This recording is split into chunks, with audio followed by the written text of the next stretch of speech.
Sure. Good evening, everyone. Please stand for the Pledge of Allegiance. I call this meeting to order. I pledge Allegiance to the flag of the United States of America and to the republic for which it stands, one nation, under God, indivisible, with liberty and justice for all. Good evening, everyone. Thank you for joining us. Please be advised in the event of a fire emergency, an alarm will sound. Please note all emergency exits and evacuate well away from the building. At this time, we request everyone, please turn your cell phones to silence. Thank you for your cooperation. First on our agenda tonight is going to be additions, deletions, and changes. I do not believe we have any, Dr. Chanel? We do not. No additions, deletions, and changes to the agenda, so we're going to move right to the consent agenda. Consent agenda, resolved that the Board of Education, upon the recommendation of the superintendent, approve the consent agenda items as listed, 1 through 6. May I have a motion, please?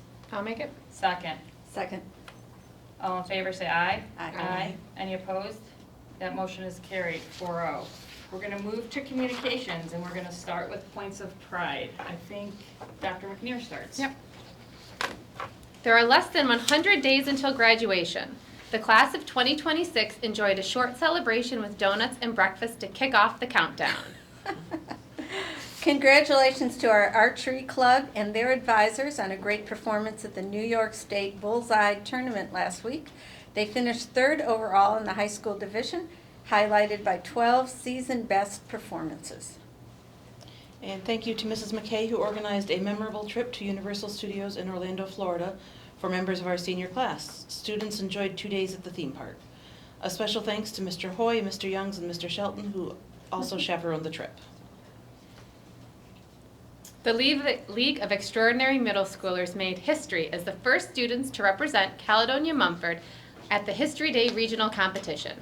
League members worked collaboratively to research, script, record, and edit documentary films about historical topics, and then present those films at the competition. One of our teams will advance to the state competition in April. Congratulations.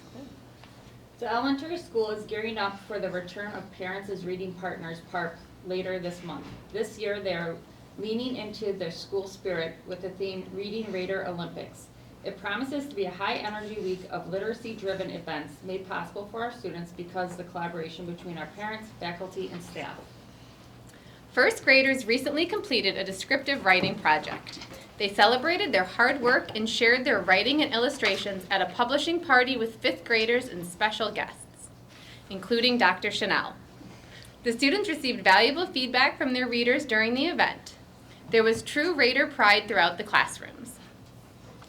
Next, we'll move to board committee reports. I believe facilities, compact, and athletic committee met. Could we start with facilities? Sure. Sorry, I'm trying to think. We just carrying on with the capital project with, meeting deadlines and what's happening. So We are pushing in that space right now for this project to get back on schedule, stay on schedule. So Mrs. Dietrich gets to watch the baking happening in that room. One thing that I will say is that this room the temperature in here gets a little warm when we're not meeting deadlines, and I appreciate Mrs. Dietrich being present. What I would tell you is we're probably about a month out or so from me requesting Campus Construction and Hunt Architects and Engineers being present at a board meeting to talk about where we're at in our current scope and sequence and what the expectation is. I'll start preparing you guys on the back end for that presentation. I think it's probably time for all of us to apply a little leverage. Okay, thank you very much. I know you've been working very hard at monitoring that situation. I'm ready for it to end. It's a lot to walk into as a new superintendent. That it is. That's any compact. No, mine yes. was before last time. We met. We are wrapping up our year by year middle school 6 through 12. Okay, here's what to expect this year in terms of meetings you should have, what you should look for, communication-wise, career-wise, college-wise, whatever. Okay. And then we talked about how we're going to finish up the year with events, getting involved in Camp Raider and all the May and June kind of activities. Thank you. Yeah. Athletic committee. So we went over numbers that were really similar to last year's numbers about number of students participating. We really see great participation across 7 through 12. We have really high numbers for both the boys and the girls, which is excellent. And we kind of highlighted there were a whole bunch of milestones this year, some records broken, some events won, and people. So we just kind of went over some of those and celebrated that. And we also noted that the girls indoor track and field, the boys indoor track and field, the boys basketball, the girls basketball, and the cheerleading all were scholar athletes. So all of those teams were. So that was really, really exciting. That's all right, you guys got a. You guys were really close. We did know that the wrestling was like super close. So you're almost there. All right, on to what we really enjoyed for the meeting is guests of the board. We're gonna start with our top 10. Morgan, can you please start for us? Thank you. So if I could have, I've got my friends here, Mia's in the back. If the 4 of you could stand up and come join me up here, that would be great. We've got Gary, Sully, Jake, and Mia. These are the last 4 of our top 10. We met some of them prior, so we wanted to make sure that these folks got to join us quickly, and I'm going to just ask a couple things of you. I promise not to make it too painful. If you could start by just your name and if you have plans yet for next year, what those are. I'm Mia Wilson, and I'm going to Brockport for medical technology. I'm Gary Johnson. I'm going to RIT next fall for software engineering. I'm Sullivan Williams. I'm between St. Bonaventure and Geneseo, and I want to major in adolescent education history. I'm Jacob Wiley, and I'm going to Geneseo for chemistry. Very good. And then just tell us one thing if you wanted your legacy to be or something you loved most about your time at Cal Mom. What have you really enjoyed? We'll start with Jake this time, and then we'll give you a break. I would say my athletic career has been my main joy at school. I would say being able to spend time with my friends and being a student athlete. I would say that our teachers here have given me a strong understanding of my academic career, which is very helpful. So, I mean, I don't really know what to say, but That's a great answer. We love that answer. I'd say all the people I got to meet and like become friends with. Yeah, absolutely. So these are another congratulations to these guys. They've worked very hard to get here.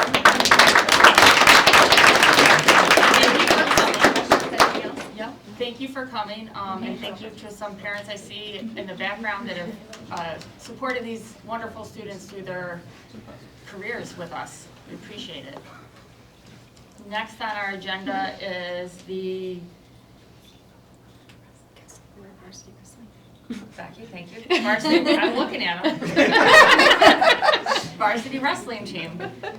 Chip, can you start? Coach Day.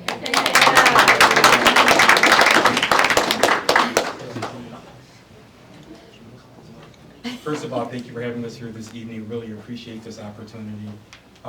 This year, we had 24 student athletes on our team. We have half of our team here tonight. Just a quick synopsis of our season. This year, there are over 240 D2 teams here in wrestling in New York State. We ended up ranked number 26 in the state this year. We also came through where we won our division, we won our county championship, we also won our sectional championship this year. We also beat the Division I champion. We did not lose to a Section 5 team this year, did not lose to a Livingston County team this year. We actually had lost by 6.5 points last year at sections. We came back and won by 81.5 this year. It was just a great season. We had many qualifiers go on to the state qualifiers, one champion in Jackson Pete, who then went down to New York State and finished 8th in the state. So all in all, it was a really good season for us. I'd like to thank Coach Pertel over here and Coach Kessler for the hard work that they put in. I'd like to thank the board and the school for the support that they have given me. And we had a really good season. And for the way things look, we're going to have another great season next year. So again, thank you for your time this evening. Thank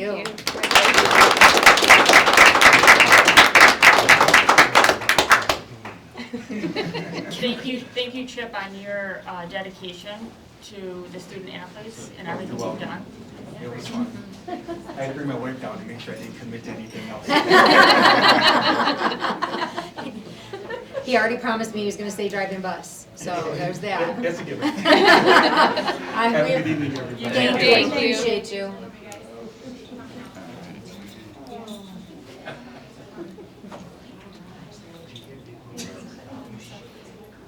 Sherry, I didn't see a public forum. There wasn't. Thank you.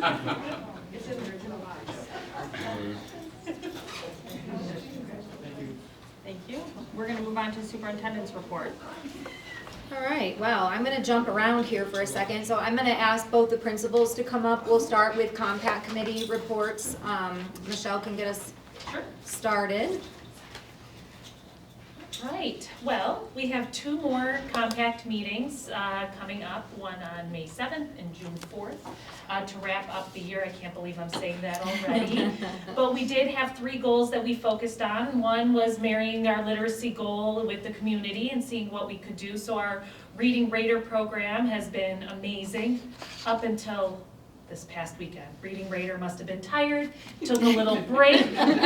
So, I mean, I feel like I do need to look at the camera and say, like, if you want to be a Reading Raider, please send in your read alouds. It's so my that we can turn then, post it. that's what I It need is to your say. turn, I'm Dr. up. Chanel, I'm we would up. love that. But we have about 22 weeks going strong, so I can't ask for anything better. It's been an amazing program, and every single week, it's been a new exciting face, whether it's one of our students or someone from the community or a PTO parent or of course one of our teachers and soon to be maybe the superintendent. Let's go. Okay, perfect. The other 2 goals, one was, again, we can always be better communicators, so we wanted to make sure that we were ironing out any feedback from our parents. And one of the things that came up was we hear from our teachers a lot. At the elementary level, we hear about our classroom teacher and the things that are happening often, but what about the special areas, library, music, PE, STEM? So we had that cohort of teachers put together a monthly newsletter, and that's been going out at the end of every month. I think 2 or 3 times so far, maybe this will be our 3rd, and we've received some great feedback about just the readability of it. When you have that many people putting in one newsletter, what does that look like on Parent Square? So that's been very helpful. Now it's gonna be hopefully 2 pages. They were trying to figure out the formatting, and then the links. The way that it works in Parent Square is that if it's not a PDF format, you can't click on all of those amazing resources that the teachers are putting in. So I've asked for them to share it with me that way so I can post it. So we'll probably post it in 2 versions. One with the PDF that is clickable links, and the other just as a picture if you're a parent that just wants to get the short summary. So that's been a very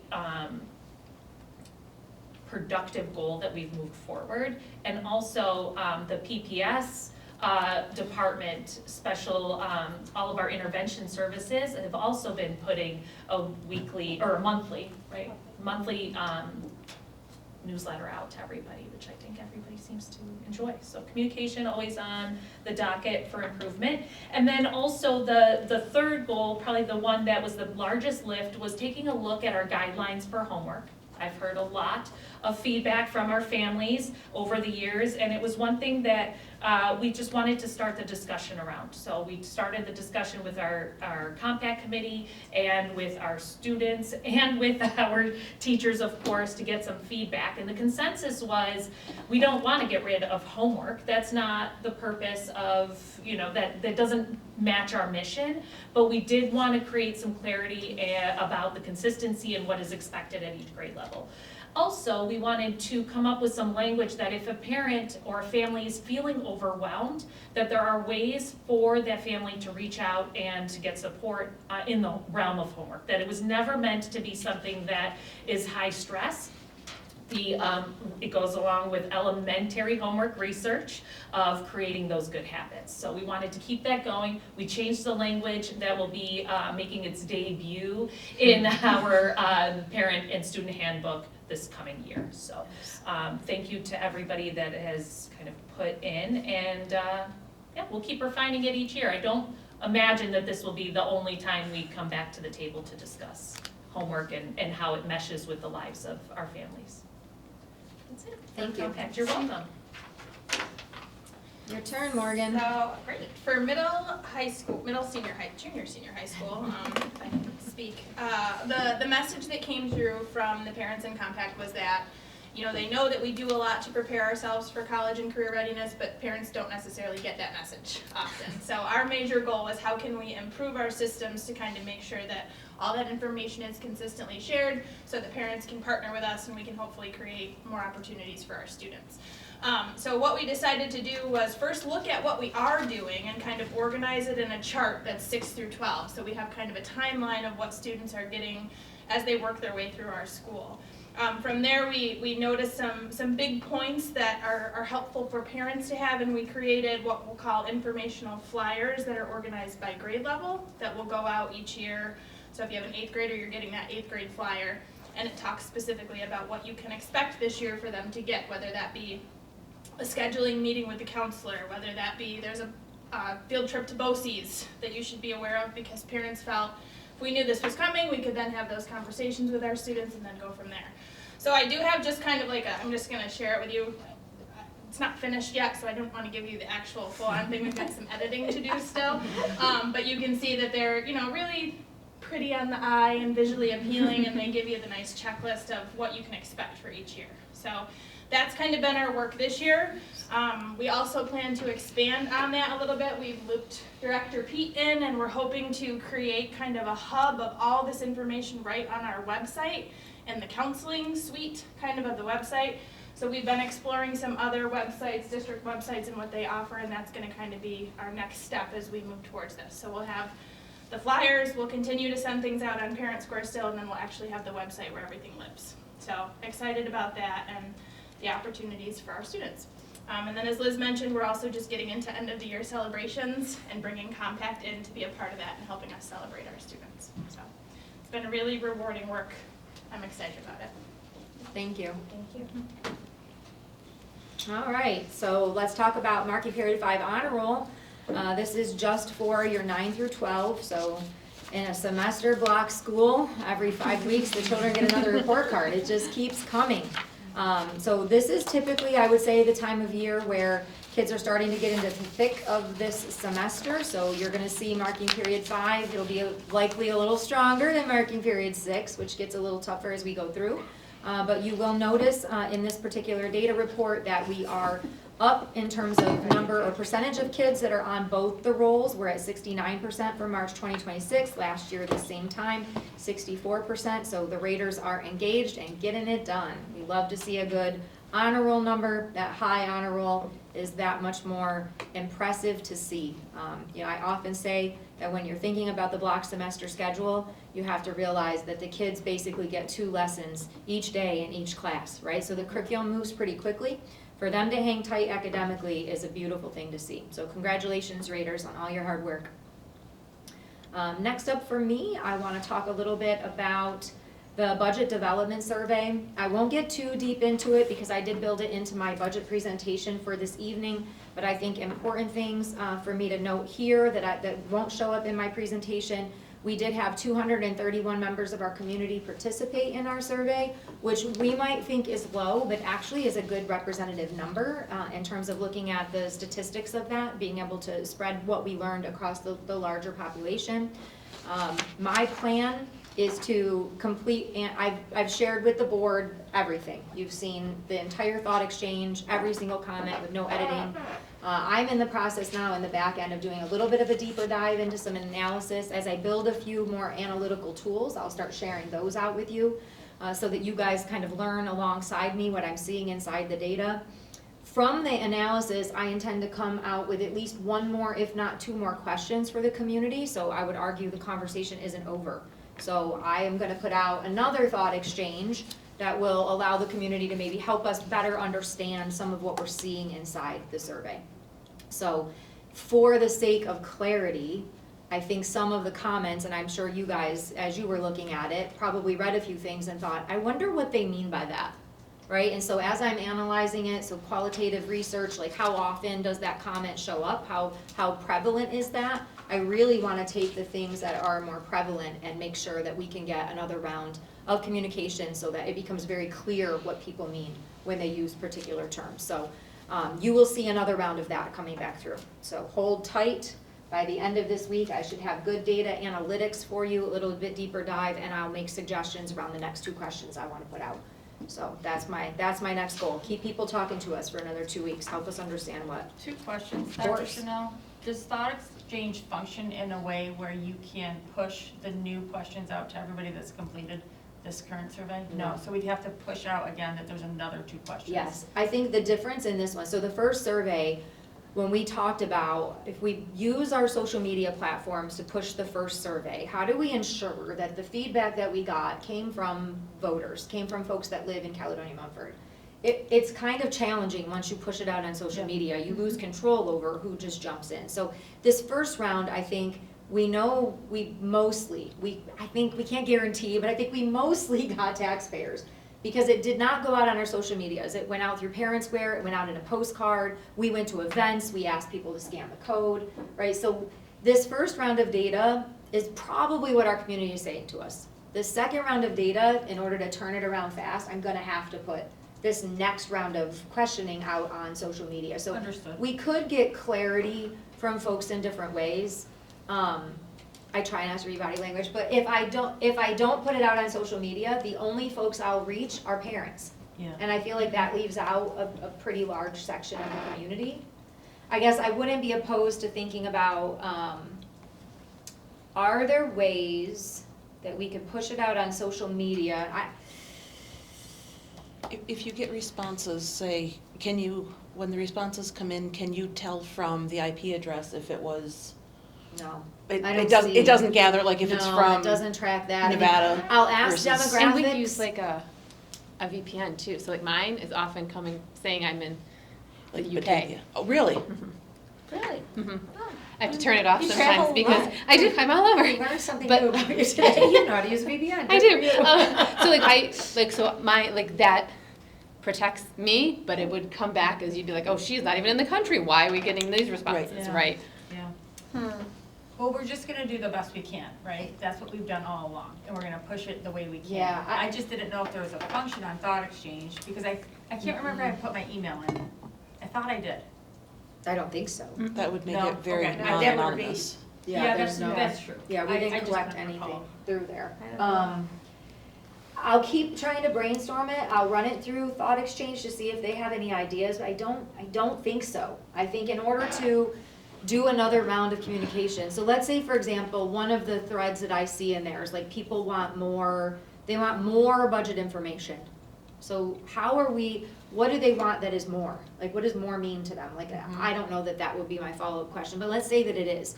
So what if somebody from another school district says more information would mean this? Like, it might just grow out our Could be thinking. good to learn from. Yeah, I mean, I don't see how it impacts us, because our big key data that we generated, I think, which you'll see in my presentation, is around when our community says what their priorities are. I think they made their priorities really clear. Yes. Right, so Yes. when you're looking at the rankings of those priorities, if we needed to cut, we now would have a data set that would say, listen, our community cares very much about this and this and this. Everything else seems to kind of be on the table for them, that if we cut in these areas, people would say, we understand. So we all have that data, but are we going to share with the community, I'm not saying all of it, there I are will some share- things that I think needed to actually be edited out. Comments, I'm not gonna share.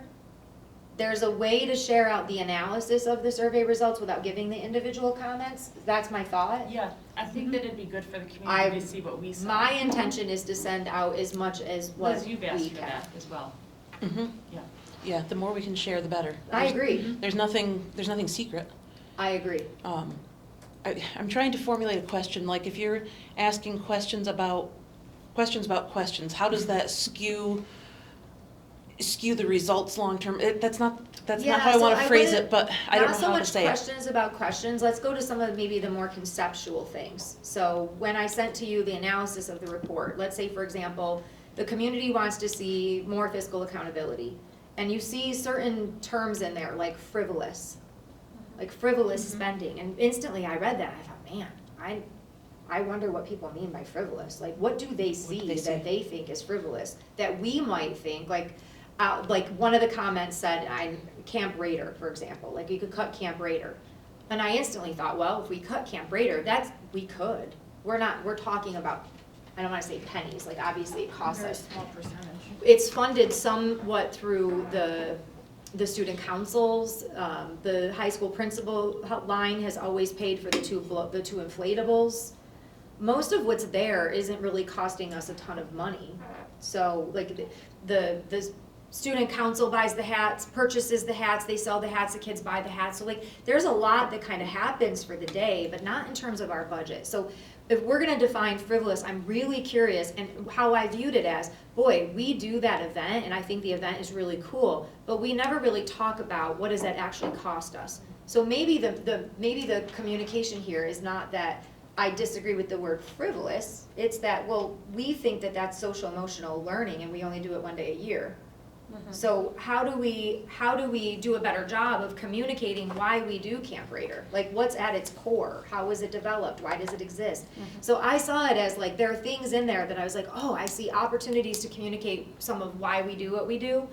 But also if there are other things, right? So the frivolous, what does that mean?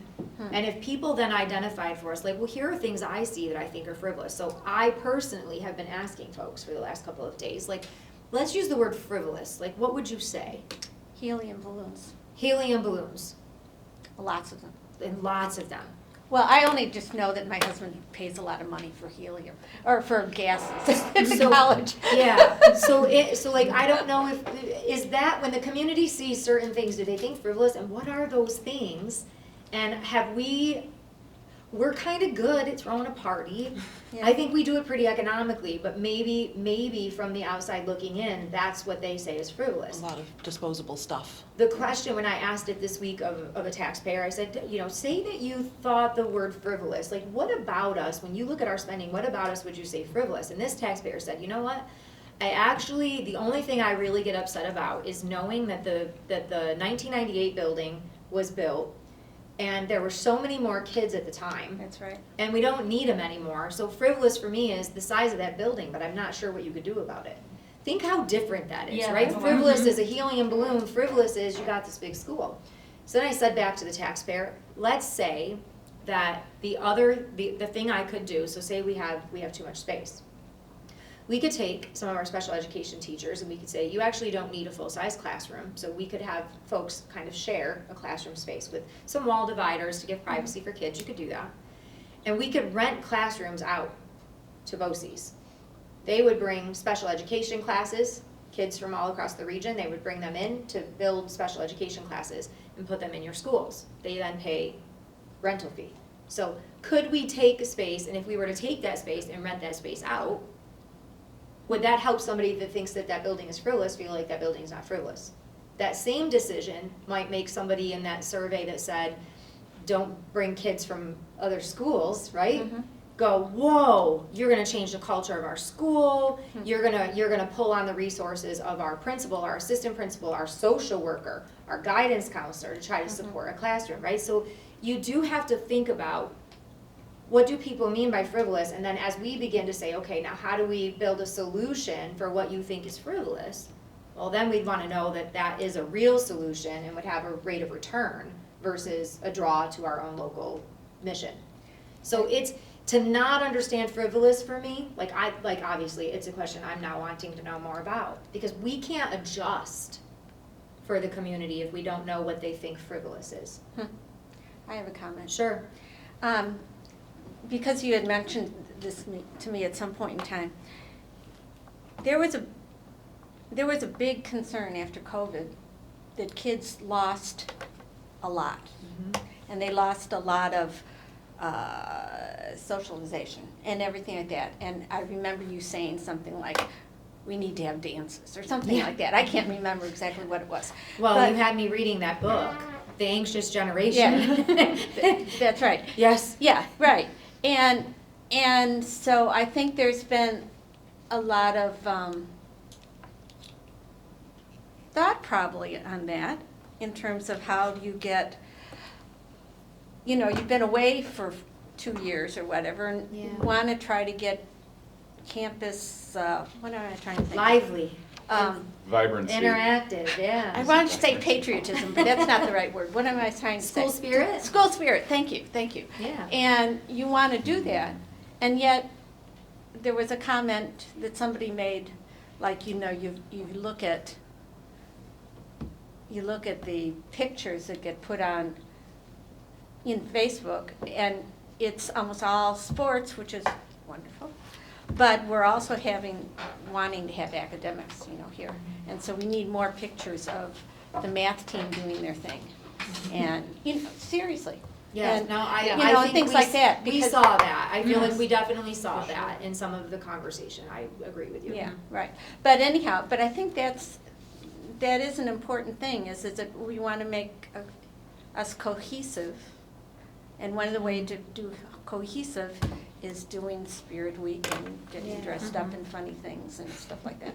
Yeah, I do think we do a great job. I have people all over, everywhere I go, tell me, I love watching your school social media because I can see like everything that your kids are doing. And then I had a PR person say to me, well, guess what? You're showing everybody everything that you're doing and it looks really good and it looks really flashy. And in all reality, what we don't do is a tagline that says paid for by student council, paid for by the PTO, paid for by, right? Well, at no cost, yeah. right? But like in the end, a lot of what we're doing that you see here is exactly what you're saying. It's kids came to school dressed like that today. There was a lot of hype around that. There was no expense to the district, although we did pause to take pictures this morning of kids dressed that way. But so I'm curious what people mean by frivolous, because whatever that is, we can't adjust to it unless we understand it. I can't understand the school thing. Yes. Because years ago, my son, Mark, was on the committee as a student that was dealing with before the new building got put on, and it was all to get more classroom space and stuff like that. And that's when there was 100 kids per grade level, and now it's like half of that. So, you can understand. Yes. You can understand it, and all of a sudden, 30 years doesn't seem that long ago. It was yesterday. It was yesterday. But in the end, I think I was not expecting, when I asked what does frivolous mean to you, I wasn't expecting us to go back to the build of the 1998 school, right? But we did. Yeah. Because we did that. And I think sometimes where you're at is, and I'm going to do a little bit of this today, in my budget presentation, when you try to project out what's going to happen in the future, how are you really supposed to know, right? Sure. You're making some estimations, some educated guesses of what you believe is going to happen. At the time of that build, I wasn't here, but at the time of the build, teachers were sharing classrooms and it was overcrowded and they needed the building, and do we need that much square footage right now in terms of space? The answer is probably no. That doesn't mean every room is not full and that there are not kids in every classroom learning. It just means it's not as full as it used to be. So that is a frivolous that I appreciate, and I understand that when people are hearing us talk about our budget and our finances, right, they always go back to, well, we built a building we thought we needed and now we don't need that, right? So 30 years, how would they have known that we would be here then, right? So I think in general, with understanding in the second round of communication, I don't know that it would matter how somebody defined frivolous for us. It would give us an idea of when you're looking in at us and you use the word frivolous, what would that mean to you? Because we can't adjust what we don't understand. So it's just another round of just tell me more. Well, I think putting a tagline on this was sponsored by the PTO. No, very seriously. I think that's a good thing. And I don't see anything wrong with that either. Yeah. That maybe that's the issue, maybe it's not. So that's where I'm at. But I that's don't know the answer, but Well, then it gives each club or organization within the school a little spotlight Little too, to say, shout- hey, look at what we're shout out. doing. yeah. Who Yeah. organized it, funded it, all Yeah. the things. Yeah. Thank you for doing all that Absolutely, work. absolutely. It's actually intriguing. I wish I had more time in the day, but I love the concept of creating the two-way conversation. So with this next round of survey, that we'll also use some artificial intelligence analytics. I know, Becky, I thought of you before I said it. In the next round, based on the answer, AI will actually ask a follow-up question to dig a little deeper. So because everybody is going to say something slightly different with this new qualitative research tool, does it feel better when I tell you that? I should be able to, we should as a district be able to have a little bit more of a conversation back and forth with folks so that we definitely come away understanding what people were trying to say to us, so. I The did, researcher in me is I excited did about want to that. point out just one or two things. 'Cause Yes. I wrote down, after I read through all that, thought about it overnight, woke up and thought, what are a couple key things? And even though it was mentioned only once or twice, I think it's important for us, and we talked about this, of looking at our meals. Food, yeah. Yes, you So- thought of me. I knew you'd like it. You thought of me. I did And, think of and you. somebody wanted home ec, and somebody wanted personnel management. I think that's great. And somebody talked about uniforms, and I thought that was interesting, because I remembered those debates back Back in the when we were day. kids. So, Yeah. you know, because that seems like a fairly small output of money, and that's a big, Well, maybe I Boost. asked as a follow-up question, if people buy uniforms, I would definitely survey the whole community before I would move in big directions like that. But that's the fun, I would say, in us as an organization, beginning a conversation, a two-way conversation that's happening between the school and the community, so that we don't just move in a direction without really hearing people and understanding what they're saying to us. But yes, I saw a couple of those comments and thought the same thing. And I would say that this community engagement and our engagement with community is not gonna stop this year or next year. This has to be ongoing Agreed. forever. Agreed. A new habit. Yes. Actually, we didn't speak to that in terms of the board communication. I actually would encourage us maybe for a second to go back to that, because we did also have another community night. So do you wanna talk a little bit about that so our second, we've done this twice already. Right, the one over in the chorus room. The one last over in week. the chorus room. So folks from the community came in, so it was our second come and have a conversation with the board about budget.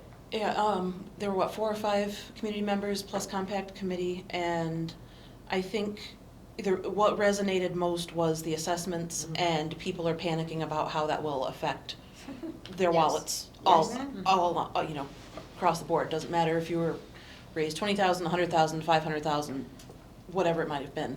So we need to be very cognizant of that anxiety in the community. Agreed. And people also, it felt like they want clear definitions of the budget terms. Like what do you mean when you're saying this? How does that affect me, and what is it really, what is it? What is it? equalization. Right, equalization rate, that's, yeah, if you don't know those things, it's, Yeah. And You it know, sounds like it's it was very very hard. much a back and forth. it was a very comfortable conversation. Yeah, people talked, they asked us questions, great questions too. Right. So it It did was- feel good. And I would say I also hosted my first budget ambassadors. So we're in the process now of having a community group that's working alongside myself and Mr. Colwell. We're going to both be teaching them about the budget while we build the budget newsletter. So you all will see when we move our way into executive session this evening that we took newsletters from across the region and we actually pulled them apart and hung them up and we did a gallery walk. You know, what do we like? And so looking at how other school districts are building their charts and their graphs and like I don't know this information about Caledonia about our school, but I would like to know it. And so everybody kind of went through and starred what they loved. So we're gonna our newsletter is gonna look different. And as we're building tables and graphs and charts, taking them back to these budget ambassadors to say, this is what this information means, and letting them challenge, well, if that's what it means, why not just say it like this, right? And help us try to get it out of what I would call our jargon, the way we do it. There are definitely things in the budget newsletter that you will still see because they're required by law. And so already our budget ambassador said, well, let's do really good communication in the first 3 to 4 pages, and then we'll put all the stuff we have to put in it, like toward the end. But like, let's try to engage the reader at the front. So I think engaging the community and getting people in, which has always been like my habit in my compact committee, you're watching that right now in both buildings with the compact committees, that you bring people in and you let them give you feedback while creating something that in the end goes back out to support them. Like, let them help you define what it is that they need. So I'm excited about the change up for the budget newsletter too. It's nice to get other eyes on that. Back to the board shift in doing that, it's gonna be, you know, there's multiple layers to that. It's not gonna be 1 year, it's not gonna be 2, it's gonna take It needs to be several. the new Yeah. way. Yeah. Thank you. Absolutely. So next up for me is the BOCES Capital Project vote location. So This has been going round and round even at our superintendent table. So just to give you guys an idea, I think I had mentioned to you, I don't know, a couple meetings ago anyways, that some school districts have their own capital project vote that they're going out for in the spring. People are a little bit nervous about, it's been like 20 years since we have voted on a BOCES capital project, so it's gonna feel kind of foreign, and not wanting communities to think that the school district is doing 2 capital projects, or that the BOCES project, it belongs to the school. So it's been kind of rallying around now for a bit. So what do most BOCES in the state of New York do? According to Mr. McDonald, most BOCES actually do voting on their own campuses. So our BOCES has a campus in Dansville, Mount Morris, Leroy, Batavia. They're talking about hosting the vote at all 4 locations. That they felt might be too much of a distance for some people to drive, so they are then looking to put one in Byron Bergen, and they are going to do one in Livonia, to make sure that anybody that wants to vote on the project doesn't need to drive any more than 15 minutes. So that's what they're looking at right now. If you guys are really adamant to hold one here, I wanna talk about what that means. It means we would staff it. Your district clerk would be responsible for the vote, so everybody that's holding it takes on an added component. What we're learning is that there's not a lot of election workers for us to run every single location because there's a state vote, there's other things that are happening in the county. So BOCES needs to figure out the date that they're gonna do it and try to avoid some of the other elections that are occurring at the same time. So they don't wanna go everywhere, but if you guys are really determined to host here, I would be willing to go back and advocate for us to be a voting site. The flip side of that is Leroy is 10 to 15 minute drive for us. Bergen, depending on where some folks live, is also not very far. So if you're thinking that is good for you, it is good for me, but I will advocate if you feel like you want us to be a site. I would love for us to be a site. Personally, I walk out of the barn at night and come and get my vote in, and hopefully it's like a 10-minute process. And I feel like a lot of the ag community here, the only time I see them during the year is when we come to vote on the school budget. I know a lot of people would be hard pressed with their schedules, you know, the 9-to-5 employees who have kids, and you know, if you drive by the school and there's a line, well, I've got to make a point to get back later. Whereas I think we went to Leroy for the superintendent interview process, and going to a foreign place is kind of intimidating. I know the first time I went, I'd never been there, and I had to be there. It wasn't an option. So yeah, I feel like it's a barrier, and I don't think it's intentional, but I would love to see us have the ability to host our community voting here. I think we're in the clear with our capital project. We are. There won't be confusion on that, and I can understand other districts having that concern.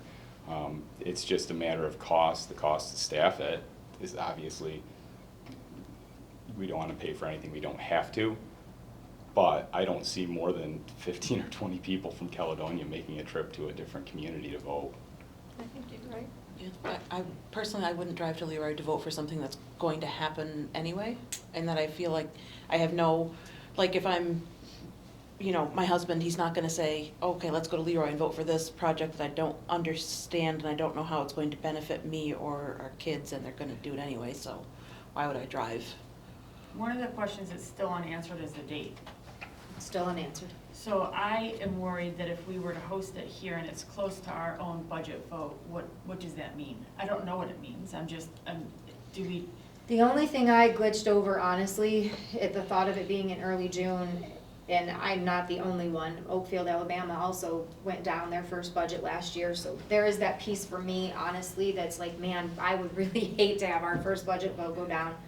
Us be trying to go back out for a second vote and host a BOCES vote.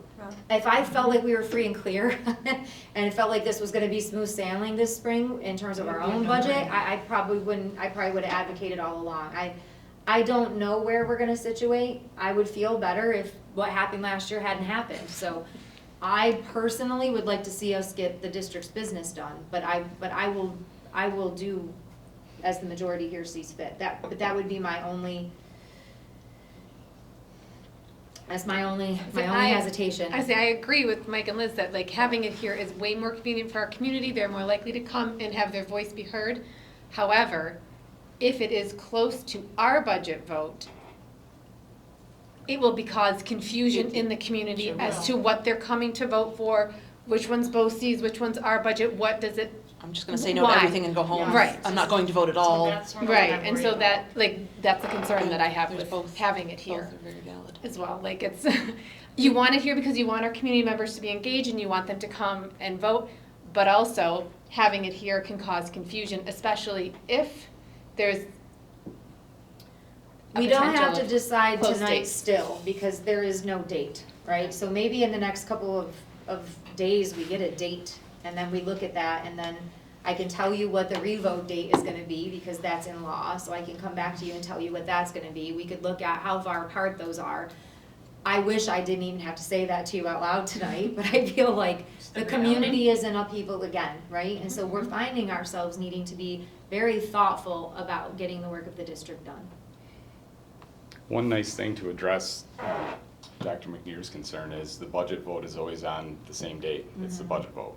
And so that would be, and we come first, like we sell that to the community. And then it's up, well, is it up to us to sell the BOCES budget, or that's Mr. McDonald's? It's definitely up to them to sell it. I mean, obviously, they're asking for all of us to be Our in support, support. I mean, sure. our kids attend the career and technical education campuses. We rely on BOCES, not only for our special education services, but for all of the training in the trades and even the professions as we're sending kids into academies. So, for us, they're a major portion of what we do. We'd like to see them be able to fix their infrastructure. I think a very hard part about that too, with the BOCES side, is we had the benefit of listening to Kevin McDonald for what, 45, that was a conversation. Yes. So we understand they haven't done one in 20 years. We understand this is a big lump project, whereas the community's gonna say, my goodness. Why not? Yeah, right, and we Yeah, understand they the want more money. percentages that each contingent is responsible for. We know that.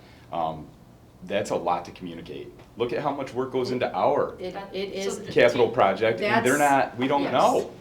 No one in the community even knows this is gonna happen. And so if, here the camera's running, but if word gets out that, BOCES is trying to do a project and they're only gonna have a vote at Leroy, well, why is that? What are they trying to pull? And that's the wrong message to send Similarly too. to us, they're going to be hosting events on their campuses as well. So they're gonna make sure that families whose children attend drawn career and tech are drawn to the campus, similar to how we do our art show. Like, please don't forget about us tonight, come and vote. Unfortunately, people don't just go and vote to vote, right? So you have to try to get people to come and engage with you. So they will be doing that on their campuses, which is why I think they're leaning toward their campuses, because that is their job to sell it. I am not opposed to us being a location. I definitely feel, You get the sentiment of the board I right now. ju- I think do, we- I think we need- do. I'll get a date and I think Yes. we come back and have the conversation Yes. about. I just need us to look at it in relationship to ourselves. Yep. Thank you. I mean, I we think talked we're about the ready to do building that. condition survey, and I got peppered for probably a good week or two afterwards with questions just around, are we going out for another capital project? Like, what was that conversation? So it doesn't take much for folks to not necessarily understand what's happening, and I wish I was already in a position, or we were already, I should say, as a district, in a position where our communication was so stellar that people know exactly what we're doing and why we're doing it. So if I felt really good about that, I would say, I'm not concerned at all. I don't feel really good about that, and I wish I did. You're gonna see tonight that we need to make gains in how we are handling that kind of communication, but I don't feel like we could put something out and not have misinformation around it and be able to control our communication enough to handle misinformation. So I feel nervous about that. All right, winter sports participation.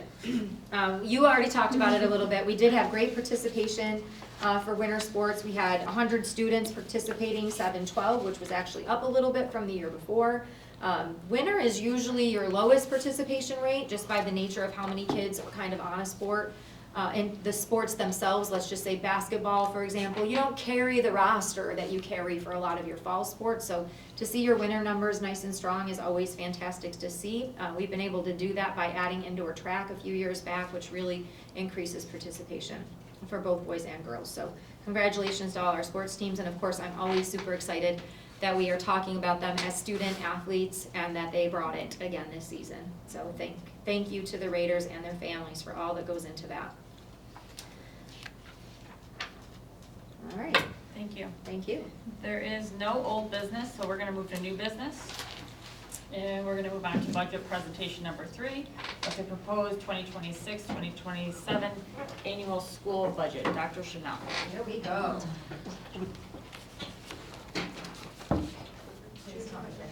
It's right there. Okay.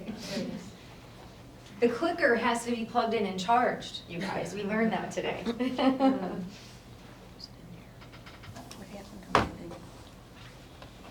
Is everybody able, board members able to pull it up so that they can see it? 'Cause this is far for us to see. Don't change that, don't move it. I'm just saying. Are you Give us a sure? second to catch up, Becky, please. It was in the. Well, I've made changes since you guys. Oh, it's in our email, I've right? adjusted slides. Do you want me to, is it changed since you sent it to me earlier today? Yes. Same one it was. Yes. Do you want me to have present? Yes, please. So, I may suggest the board members move if they need to see this better, because it's not, we don't have an accurate. idea. Yeah, that's my. There's plenty of room over here. Yeah, there you go, that's better, thank you, Becky. We don't bite. I am clean. Well, and I will add that, you know, typically, we put the presentation together, it goes into your board packet. I'm usually done with the presentation by like Wednesday night, Thursday morning, board packet goes out on Friday. Because we've been holding community events and chatting with people, there was no way that I could build this presentation and not address some of the concerns that came out in our last community conversation. So I definitely am prepared this evening to talk a little bit about reevaluation, what that looks like in terms of how it impacts our taxpayers, and of course, to assist the board in being able to make really good decisions this evening as we talk about the setting of our tax levy. So to get us started, we are gonna jump right in and talk first about the BOCES budget, which is what we normally talk about, and budget development presentation number 3. Go off our paper copies, just in the, for efficiency, we need to go off something, we need to move. Gia, call us back to order, Liz.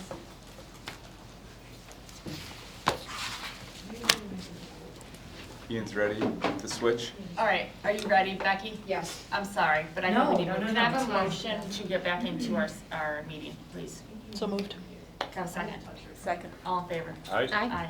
It is 7:07, that took us little longer than 5 minutes. We're gonna move to our budget 3 presentation, Dr. Chanel. All right, so in tonight's presentation, we're gonna do a couple of things. We're gonna review the BOCES budget. Just do a reminder to the board that we do have a board meeting scheduled for April 27th. That is a Monday instead of a Tuesday. April 27th is intentional because it is the night that we must come together to vote for the BOCES administrative budget. So our board meeting moves from a Tuesday night to a Monday night for that purpose, so just a reminder to you there. We're also going to talk about the refinement of our 26-27 budget. Mr. Colwell and I are going to talk to you about where we stand right now in terms of the gap between appropriations and revenue, how we intend to do some gap closing, some revenue adjustment. We're going to be seeking input from the board this evening on the tax levy. We are also, based on our conversation at our last meeting, going to do a quick look back at foundation aid and the tax levy to give us an idea of how we look in terms of foundation aid and the levy, how those two things interchange in terms of our revenue. We are definitely going to dig in this evening to reevaluations and school tax and how those two things work together. We will speak about the reserves and the district's financial health, both short-term and long-term.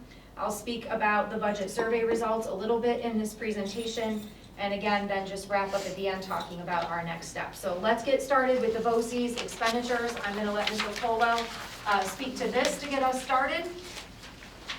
All right, so if you take a look at the BOCES slide, you'll see that year over year is pretty flat here in terms of an increase from the 25-26 budget to the 26-27 proposed budget. There's a couple increases in there that I just want to call out. I won't go line by line with you, but if you look down at the EduTech subscription software, hardware, phones, etc. line, you see a small increase there. That is just reflective of some increases in the admin costs associated with our early college coaster that we're entering next year, and then just some standard increases to EduTech and also BOCES administration, which we talked about briefly in the last board meeting. Their rent capital expenditures went up by about $6,000, and that's reflected in that line as well.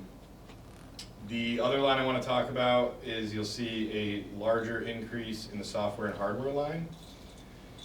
In that line, we capture everything from our contracts with Day Automation that help us administer throughout campus. We cover all of the hardware and software that we use for students, that we use for staff, subscriptions, everything from GoGuardian to ParentSquare to Incident IQ, and also telecommunications, and all of our network printing charges are in that line. So that's where we see that. The one notable thing to just say about that line before we go to the next slide is this is a line where a lot of efficiencies exist because a lot of those subscriptions could be purchased outside of BOCES, but by purchasing that, all of these things through that 874 number you see, we're generating revenue at 74% because it's a BOCES expenditure. Any questions about that? In terms of just looking at the last year's expenditures, this year's expenditures, this is one area where obviously we don't want to make cuts in any line that we're generating aid in. There are things that we need in order to manage the day. One thing that we are getting better at each year, especially in terms of software, is making sure that we are tracking the use of that software. So if we're buying something because teachers say they need it for instructional purposes, are we then actually using it and getting enough use out of it that it is worth it? So that's something that Director Pete pays pretty close attention to in terms of usage. When folks ask for things, we're always looking at what do we already own that can do what you're asking for. So we definitely have some checks and balances in terms of the subscriptions that we use right now for instructional purposes.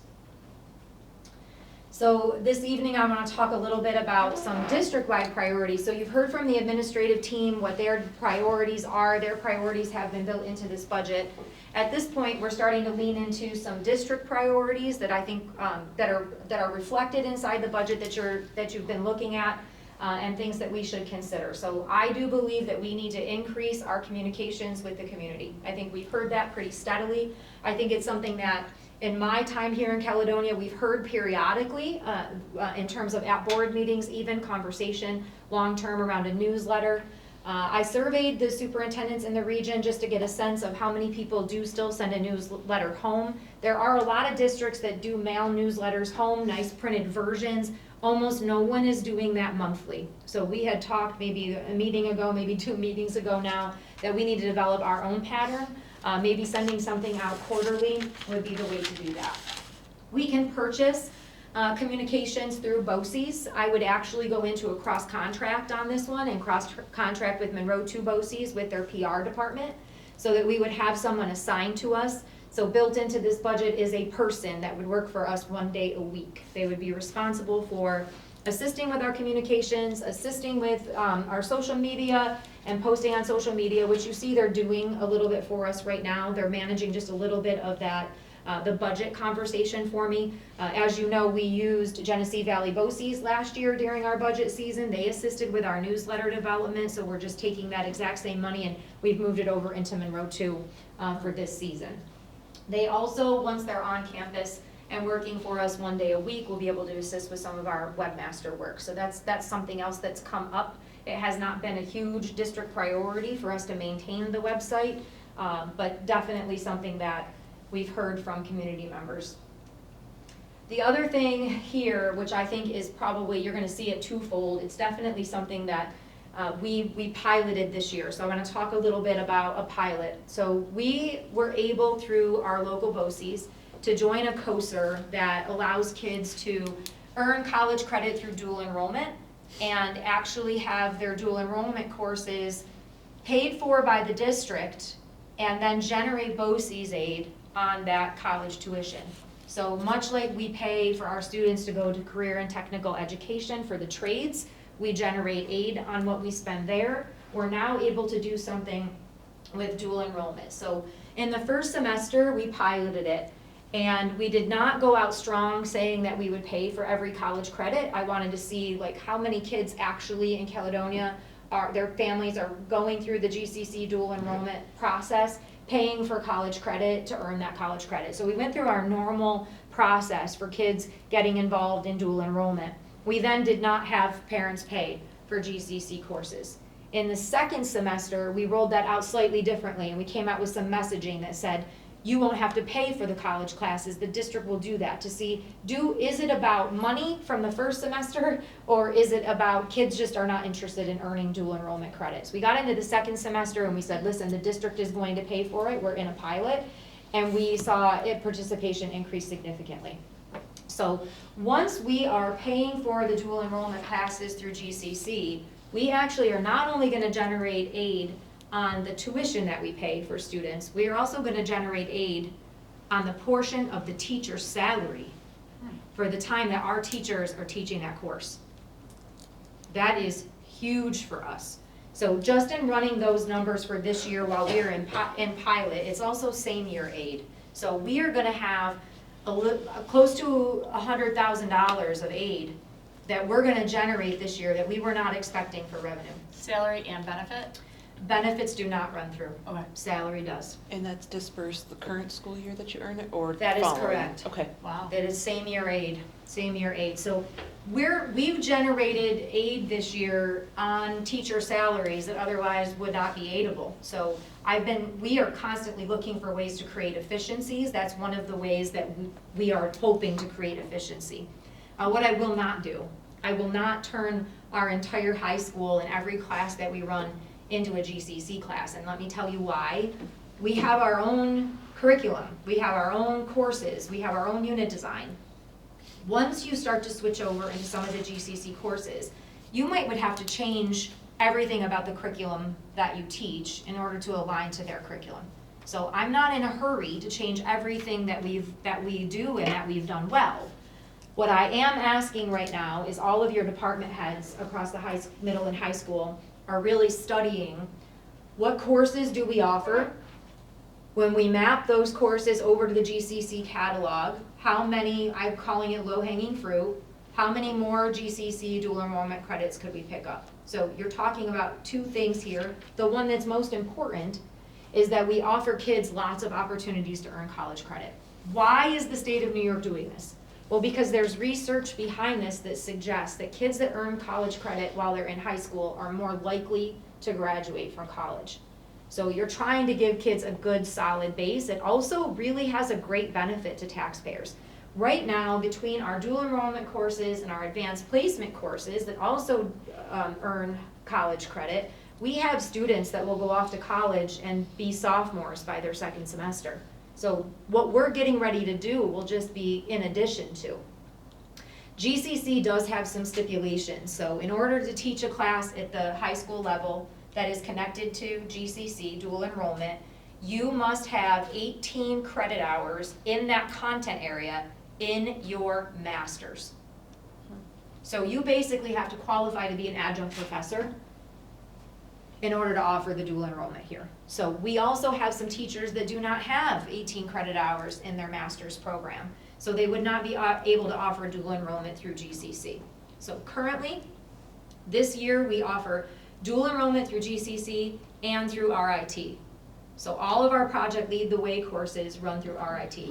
We have agreements through BOCES with both of those colleges to pay for the students' college credits, to generate aid on that, and to generate aid on the teachers that are teaching those courses for the portion of time that they are teaching it. So our teachers can teach 3 classes. Let's say 2 of those classes, we have a handful of teachers that 2 of the 3, they're actually teaching dual enrollment. We're gonna generate aid on up to $40,000 of their salary. So you're talking about a revenue source that we would not otherwise have, and a lot of access to dual enrollment courses. The second phase of this, besides looking at GCC and what more could we do, is which other college can we partner with? So there are other colleges that schools partner with. Some folks in our region partner with Syracuse University, and they offer SUPA courses. SUPA, kind of like AP, they're gonna dictate your curriculum, they're gonna dictate your textbook, it's very similar. There are also a lot of schools in our region that partner with privates.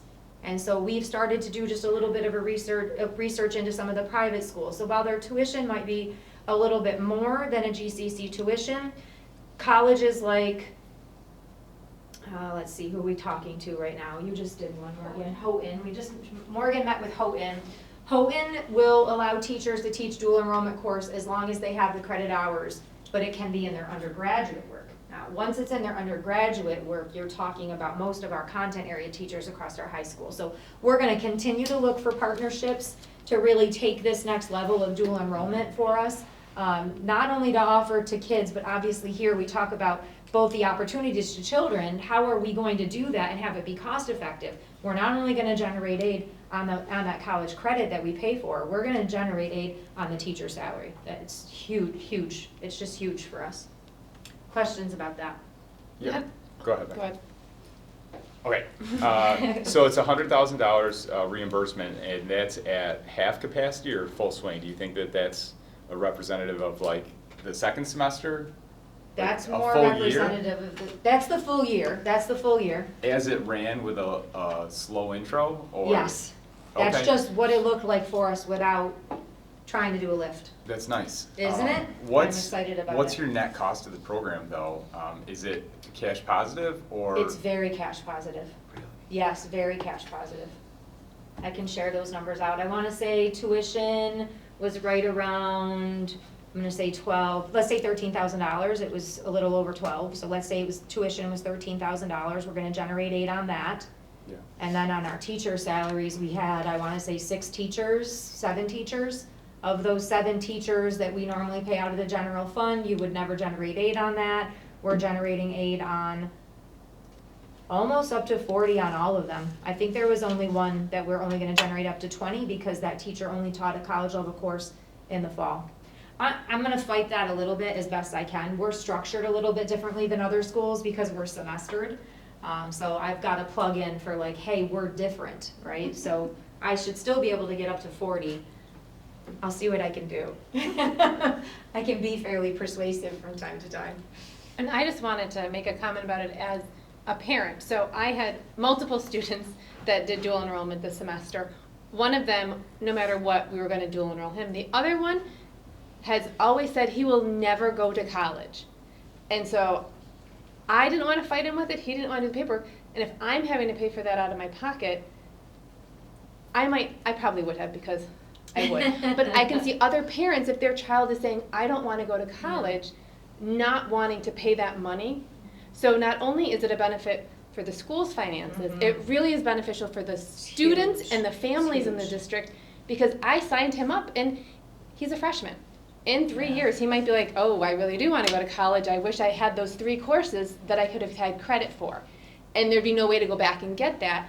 But now without having to make that financial choice as a taxpayer, I was able to get that, and then it also benefits the school's financial because we get aid on him being in that class. Yeah, there is no wrong side to this in terms of benefit, positive.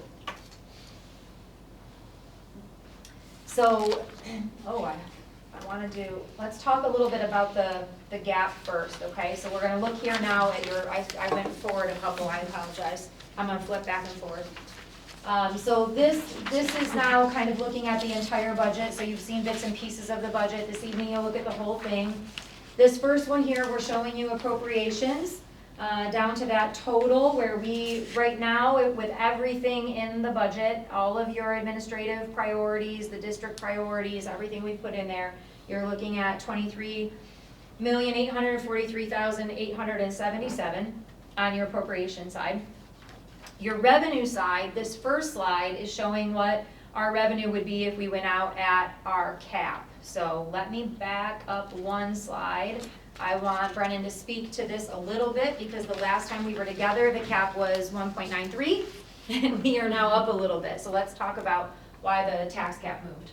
So the BOCES exclusions came in and they had some rent increases which were about $6,700. So that had to that had to be redistributed across all the districts in our BOCES, so that bumped up our cap a little bit.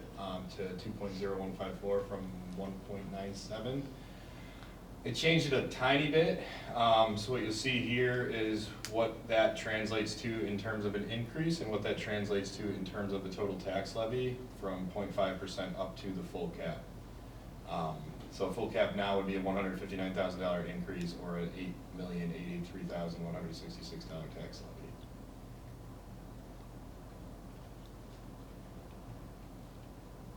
So that first scenario that you're looking at there takes us to the revenue side in terms of the levy. As we're looking at revenue, we're projecting what our revenue would be if we went out with the 2% at our tax levy, which puts us $123,752 and change in terms of the gap between our current appropriation projection and that revenue projection.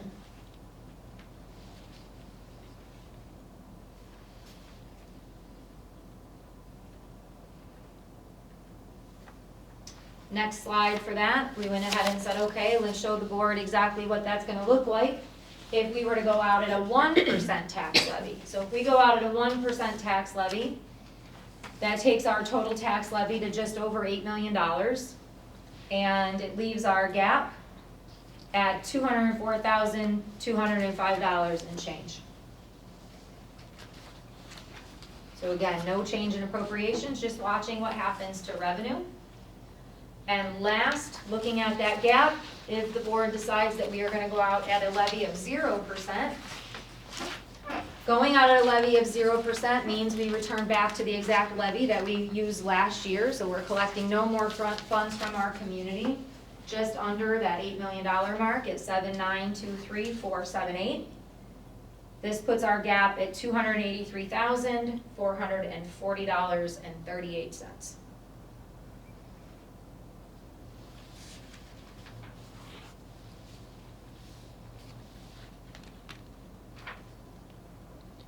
And when you say zero increase, that does not mean zero school taxes. That is correct. That is correct. Because some. That would be a gap of Wouldn't that $8 million. Because, you know, there could be that confusion. Well, they said 0%, that means zero. 0% But that- increase on the levy, yes. On There's the levy. still the amount though. Yes, That's a good that is point. still the- that's The a great language we point. use is, can be misconstrued, and we use it so often, but I Because- agree with you. You hear zero. And you think Yeah. that, No, we're still collecting tax. Yes, Right. we're still collecting tax. I mean, I feel like this evening I'm also gonna cross over into talking about the tax bill, which I don't like to do. So I want you to keep coming back with the clarity around that in case I start talking kind of natural. Because in the end, as a school district, we are responsible only for setting the levy. Every other component of that tax bill exists with others. And so I'm gonna dabble in it, but I don't like to talk about the tax bill itself because I think in the end, I don't know what your tax bill is gonna be. We're gonna make some predictions here tonight. The reason why we're gonna make those predictions is to really help the board understand when we're setting the levy, what it means to set the levy, how the levy impacts the tax bill. But there's so much that goes into that tax bill beyond the levy. So I love you asking that question and taking us back to what is the levy. All right, I'm gonna hop around here again.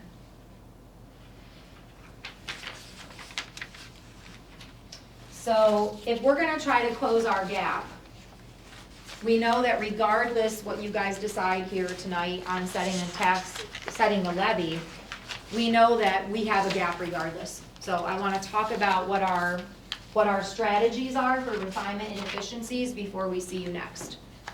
So depending on the size of that gap, it will matter how many of these strategies that we have to deploy. Similar to last year, we will be looking to add both maybe some less conservative estimates in our revenue and to maybe look at some of our expenditures and try to see, you know, what we could cut. So it is, principals, close your ears. It is always easy for us to cut something that we don't have yet. And so typically in these refinements, you're gonna watch things that the administrators have said are pretty important to run our programs. I can't look that way. So quick cuts for us really would be that we don't do additions. We don't add a STEM teacher. We don't add monitors. I was really cognizant this year of not having any of the department heads come in here and ask for more. That we didn't look for recycle plans for computers, we didn't look at added increase in facilities. You didn't see that this year because Mr. Colwell and I have been working very strategically on the back end of this budget development to try to get us back to a zero-based budget. So when I look at expenditures for the last few years and I say, okay, well, for the last couple of years, we have been able to handle, we've cut them, but then been able to handle our replacement plans with fund balance. So instead of asking for those this year, I'm saying, I see 3 years worth that we've been able to handle that with fund balance. So instead of asking, we'll give it another roll. If we get in a predicament where we don't have, our budget becomes too conservative and we don't have fund balance ever, then we can't manage end of year spending, which is how we have taken care of not doing additions in this budget for equipment recycle plans, computer recycle plans, right? We've just managed very tightly in that way. We've been able to pull it off because we've been pretty lucky. So those would be the first things that would go in terms of efficiencies, the things that we have asked for that are new. We would not add new. Also, we have talked about how could we, with our current staff and where we have our current aides placed in the building, is there room for an efficiency where we don't hire another aide for UPK, we actually make a transition from another area of the building into that UPK aide. So reducing there as well. We also know that right now inside the governor's proposal, she is telling, her projections are that for every student that enrolls in full-day pre-K, that we will get $10,000 in aid. We know that that is the proposal. We're still waiting on the one House bill. We see it on both sides of the one House bill, the increase in pre-K. What we have done so far in terms of revenue is we've only booked to about $251,000 because that would have been our federal money had we been UPK all along, full day UPK all along. So we're trying to be conservative in how we map that number. By the time we see you again in mid-April as we're doing refinement, maybe we know the one House bill, maybe we get a better sense of what that's gonna be. Maybe by that time we have a pretty decent pre-registration for UPK. Maybe we had 47 families in that original survey tell us that they were gonna come to full day pre-K. So we'll see if we get that resolved. We should be able to talk about what that means for us in terms of revenue. How is it revenue? Because every dollar that we currently pay for UPK is coming out of the general fund. This would be us switching money that we have been paying out of the general fund and over into a grant. Say that again, please. We currently pay for our UPK program. We've been paying for it out of the general fund, so we budget for it and we pay for it. Right. We get some money back in aid, but we're only a half-day program. We don't get enough back to cover the actual cost of running our UPK program. We are now going to take what the taxpayers have been paying for UPK out of the general fund, and we're going to put it over to have it be paid through this grant. Oh, So it okay. frees up revenue. Got it.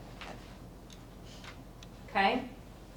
Next up, we talked a little bit about that increase in BOCES aid. So originally, as I jumped into the pilot this year to see what could I do, I was honestly and 100% looking to create enough revenue that I could step in here today and say, we can generate enough revenue in these two quick moves.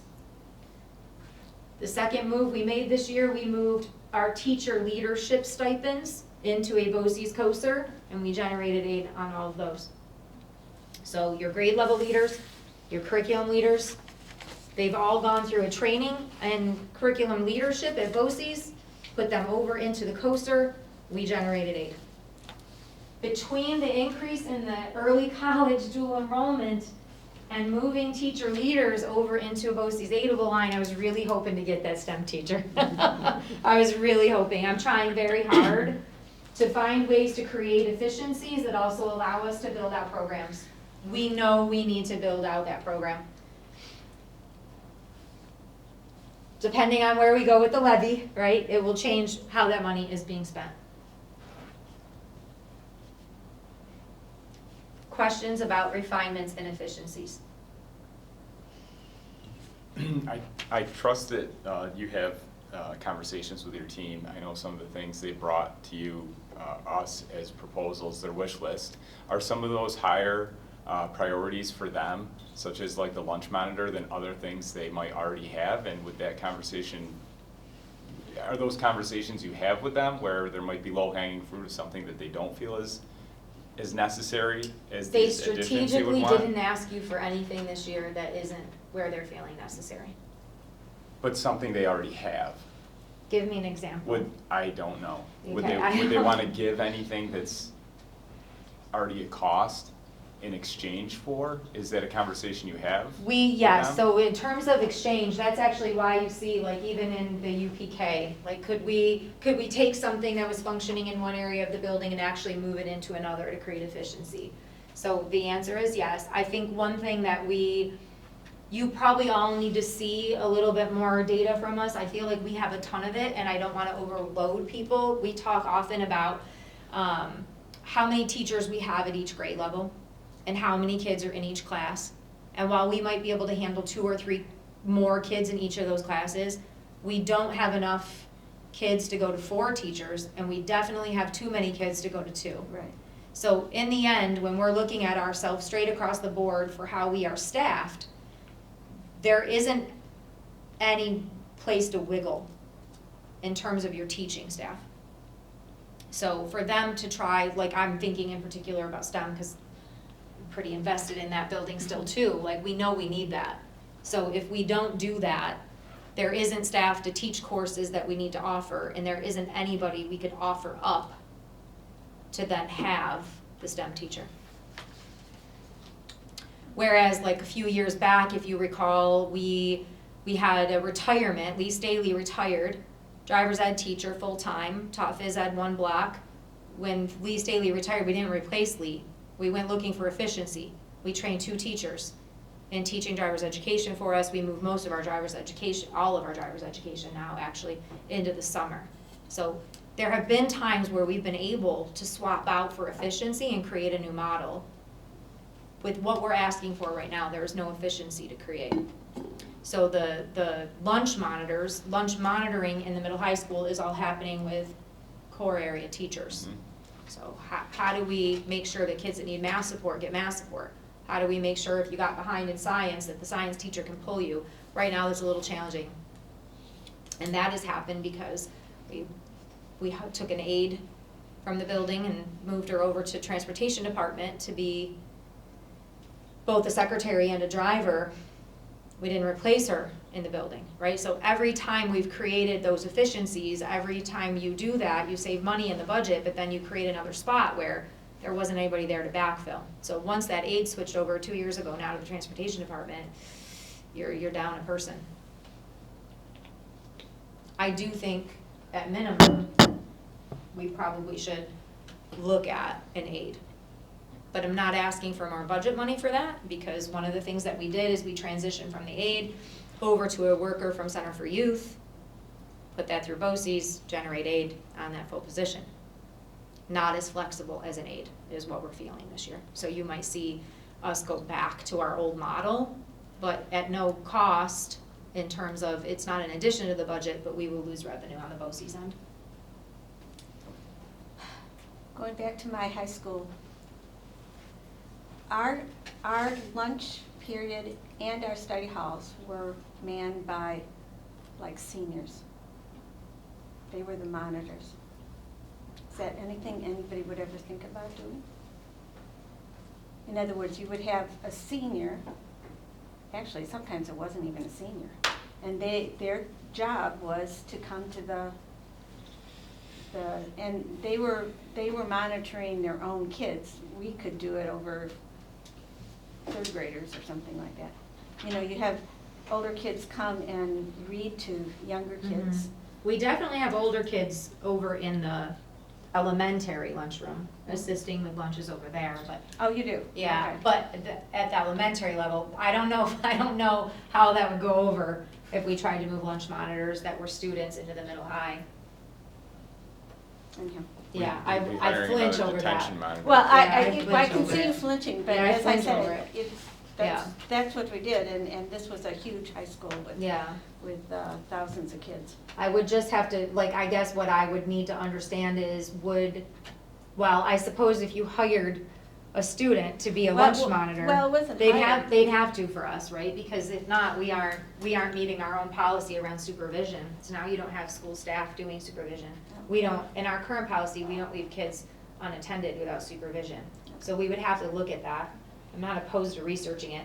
Maybe juniors and seniors could support in the 6th grade lunch, in the 7th and 8th grade lunch, maybe in the 7th and 8th grade lunch. Maybe, that's a busy place, but not opposed to looking into the support of that. But like, almost like the honors students. Absolutely. You know, doing it and getting it for their community credit that they have to do. Yes. As opposed to getting paid for it. Idea. Okay. Other questions about refinements, efficiencies? Thank you. You're welcome. All right, so next up, maybe. It's like the worst night ever.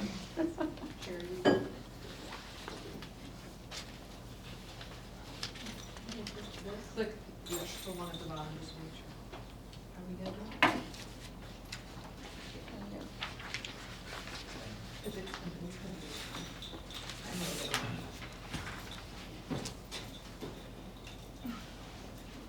Just keep talking, Dr. I'm Sherrill. We'll def- find the slides. Yes, I'm definitely going to. I'm gonna take you, I wanna take us back to the tax levy.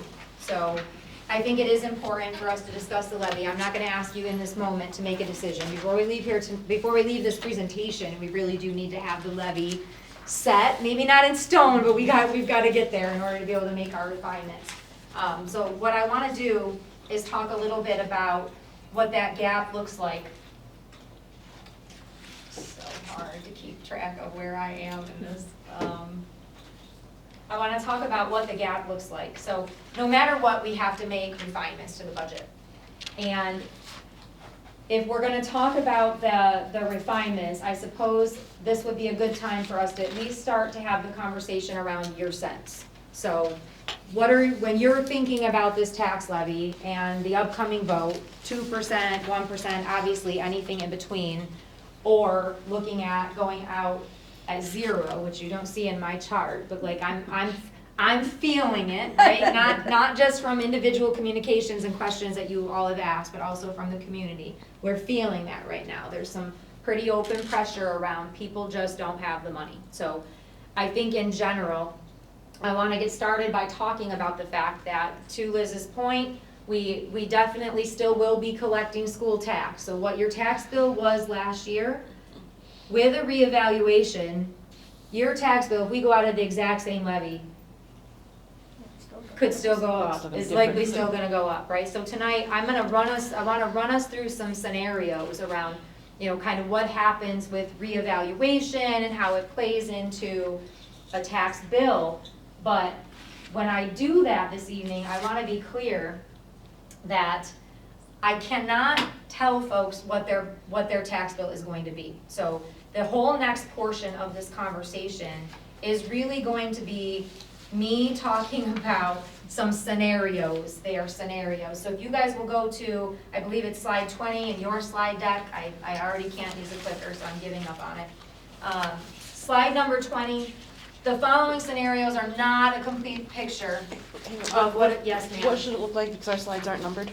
Right there, Like this? right there This by one? your thumb. I'm sorry. This one here? This one right here. Oh, geez, Yep. okay. I am so sorry. No, that's you all guys. right. This was already gonna be one of the hardest things for me to teach. And to Now you don't have your tools. Not be able to, not have my tools is not making me very happy. All right, so the following scenarios are not a complete tax picture. So let's talk about what we don't know. There's a lot that we do not know. We have no idea what equalization rates are going to be. Can you please tell us what that means? I can tell you what an equalization rate means. I think the best way to describe an equalization rate is to tell you that every community that pays tax to Caledonia Mumford Central Schools, each one, has to pay their portion of the pie.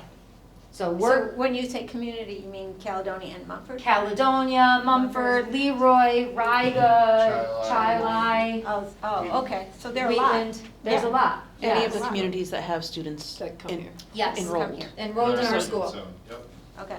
Okay, so we take the tax levy, and in order to collect the tax, whatever it is that we set here in terms of the levy, let's go with $8 million, just to talk in big numbers. Let's say that we say $8 million. That $8 million is gonna get paid across all of those communities. There are some functions that have to happen in order for those tax rates to be set. And those functions have nothing to do with us. So when I start to talk about what the bill looks like, the closest I can get to that is to say, we can use last year's numbers for all of the municipalities and try to hold them tight as if we're living in a vacuum and time just stopped. And that the only thing that didn't stop was a reevaluation in the town of Caledonia.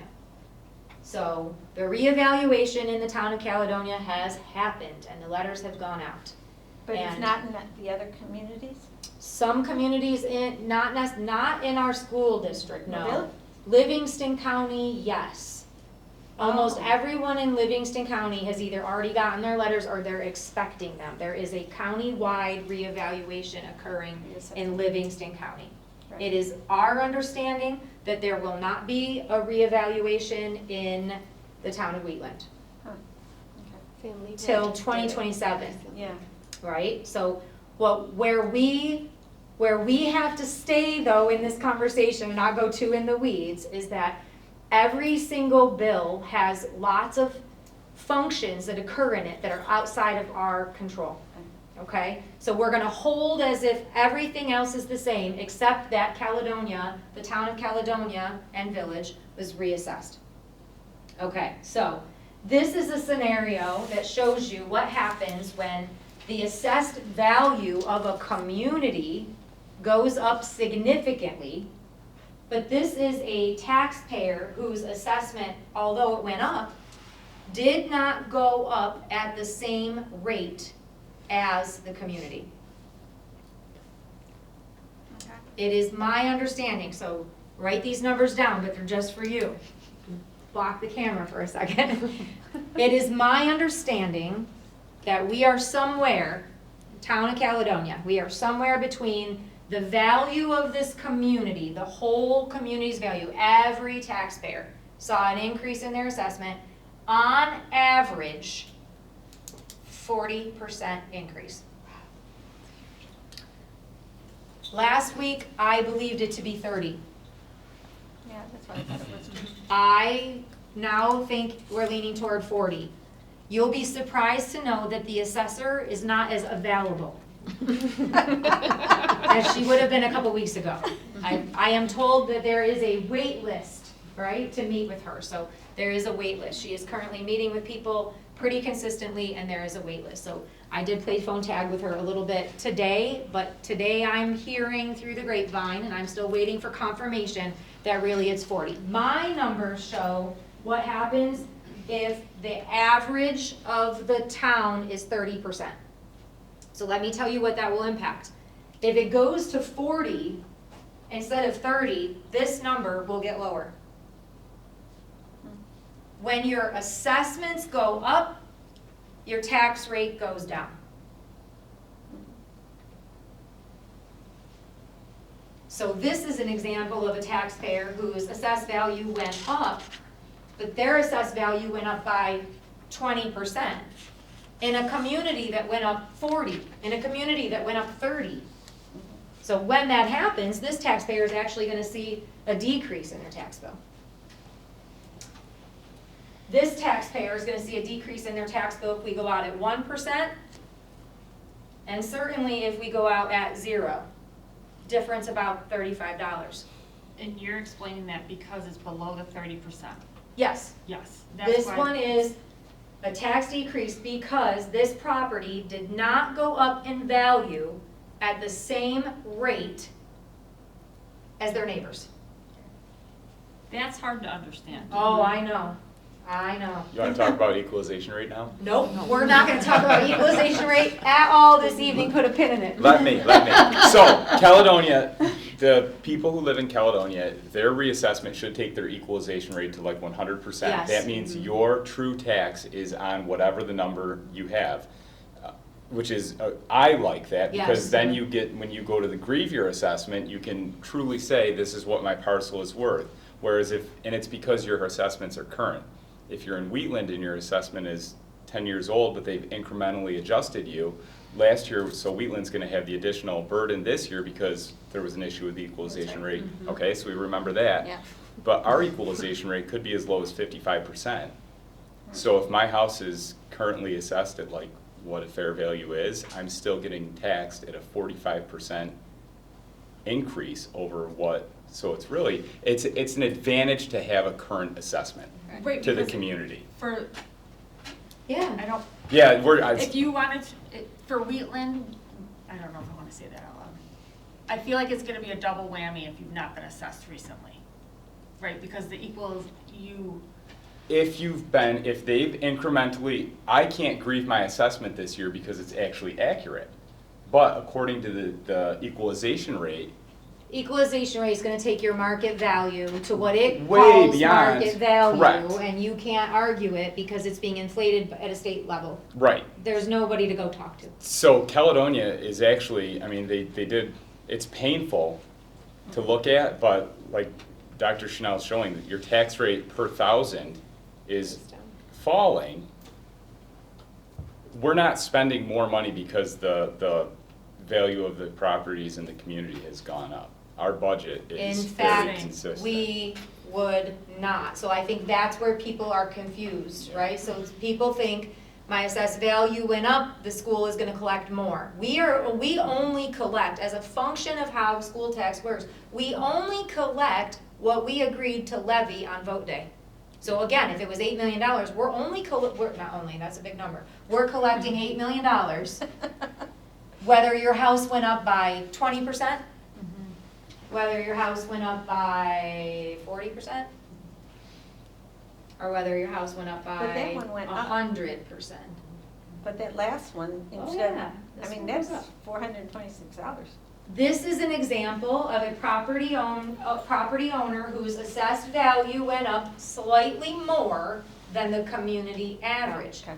If the community average is 40, this person's assessed value goes up at 47, they're a little bit over. This number is based on 30, so that, I don't wanna confuse you, but this, if the average is really 40 and not 30, this number is gonna go down. where it gets confusing is if we go out at 1%, I'm gonna say we're going out at 0. We go out at 0%, we collect 8 million, approximately. People's taxes, a majority of Yes. our community's taxes are going to go up.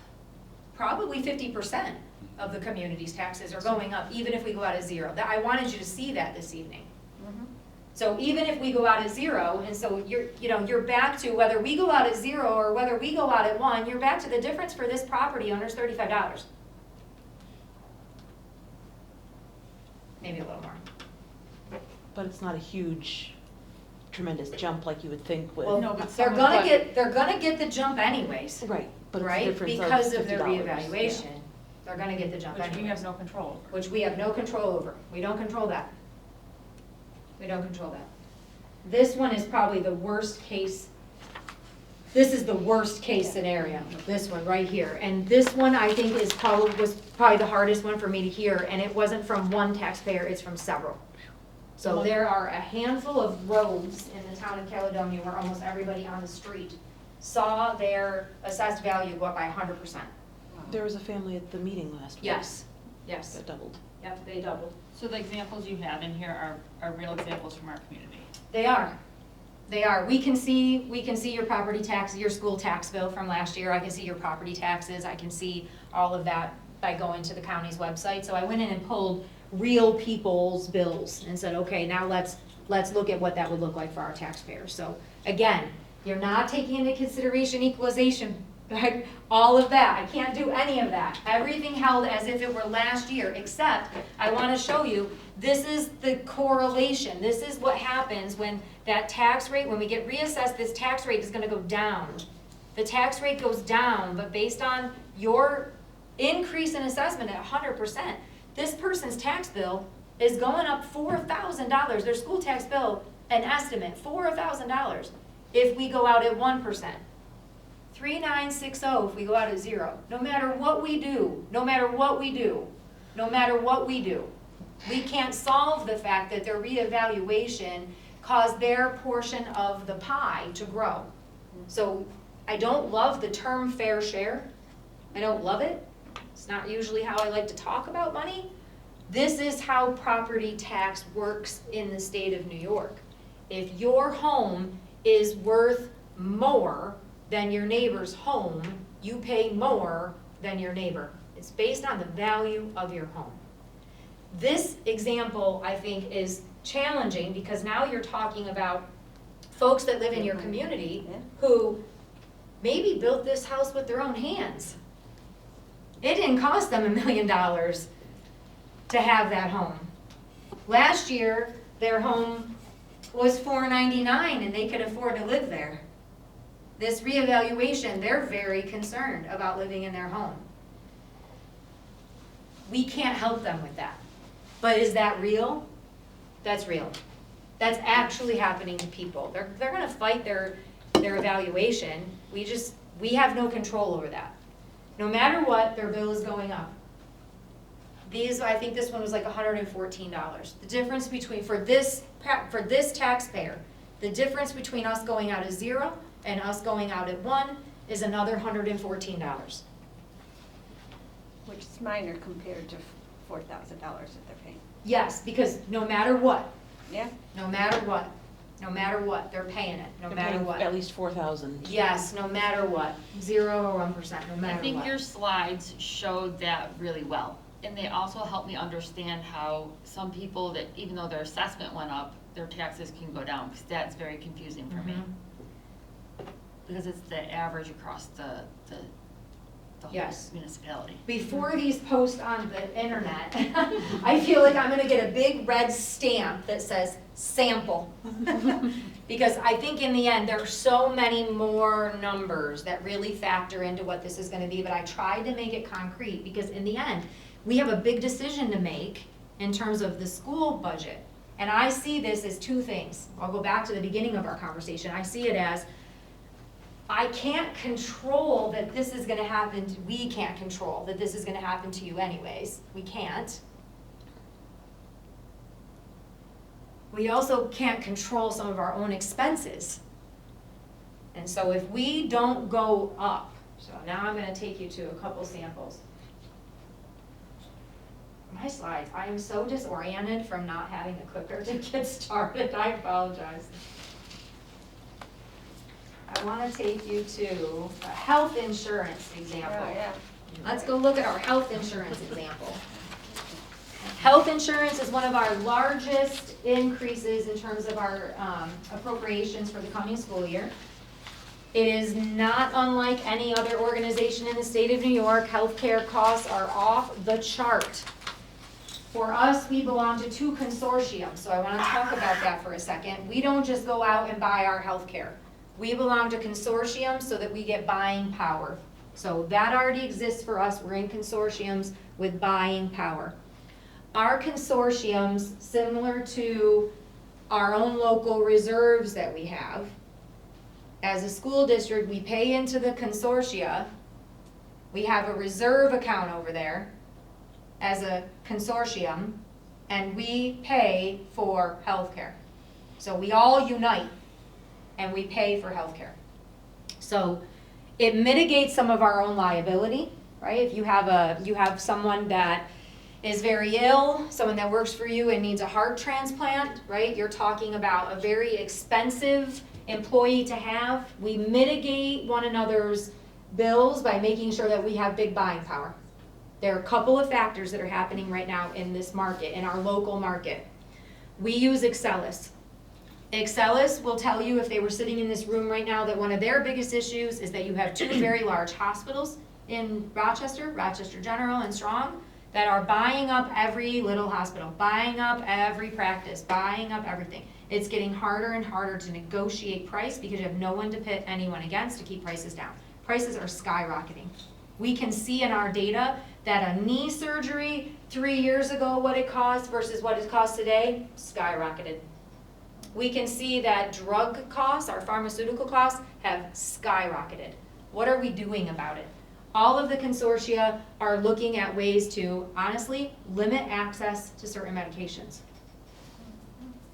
How do we control costs? That's how we control costs. We say no to that and no to that. So definitely, everything that's within our control, we're trying to do. So we don't have a lot of control. In the places that we have control, we're trying to maximize that control. So let's just stick with healthcare. Here's our healthcare example. So healthcare for us this year went up at 17.17% overall. We're right about there with the town and the village when I talk to them about what their expenses are going to be. That gives us that total increase right now, 328,247. Celebrate, ladies and gentlemen, because we got 4.6% increase in our foundation aid. You see that increased revenue from foundation aid? Guess where it went? Guess where it went? We got lucky. We got lucky this year. I don't love this slide. Brenda and I, we have been going round and round for a couple days on this slide. I'm going to try to explain it to you. Hopefully it makes some sense. No matter what, we start off with our tax levy. You know that. So tonight, let's say we're going to do a round number. We're going to go with $8 million.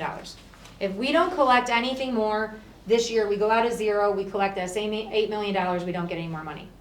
If we collect 1%, we get another 79235. If we collect 2%, double that, we get 1596. This is just the projection of where we will start at this same time next year in terms of a gap between our revenue and our appropriations just for healthcare. Just for healthcare. They're telling us to expect one more year of numbers that look like this. So if we go next year with numbers that say we're going to see another 20% increase in healthcare, our healthcare costs, the gap between what we would expect to get for foundation aid next year, which we've escalated at 2%. We have no idea what we're going to get in foundation aid next year. We're going to escalate it at 2% because that's what everybody else is getting right now is 2%. So let's say that that's all that we get. Our levy doesn't go up, so that's all that we collect is the exact same levy. You start out next year at this time with health insurance alone with a gap of almost $300,000. We collect the 1%, we still have a gap, but our gap reduces to 193. We collect 2%, we still have a gap, but our gap just to health insurance reduces to 112.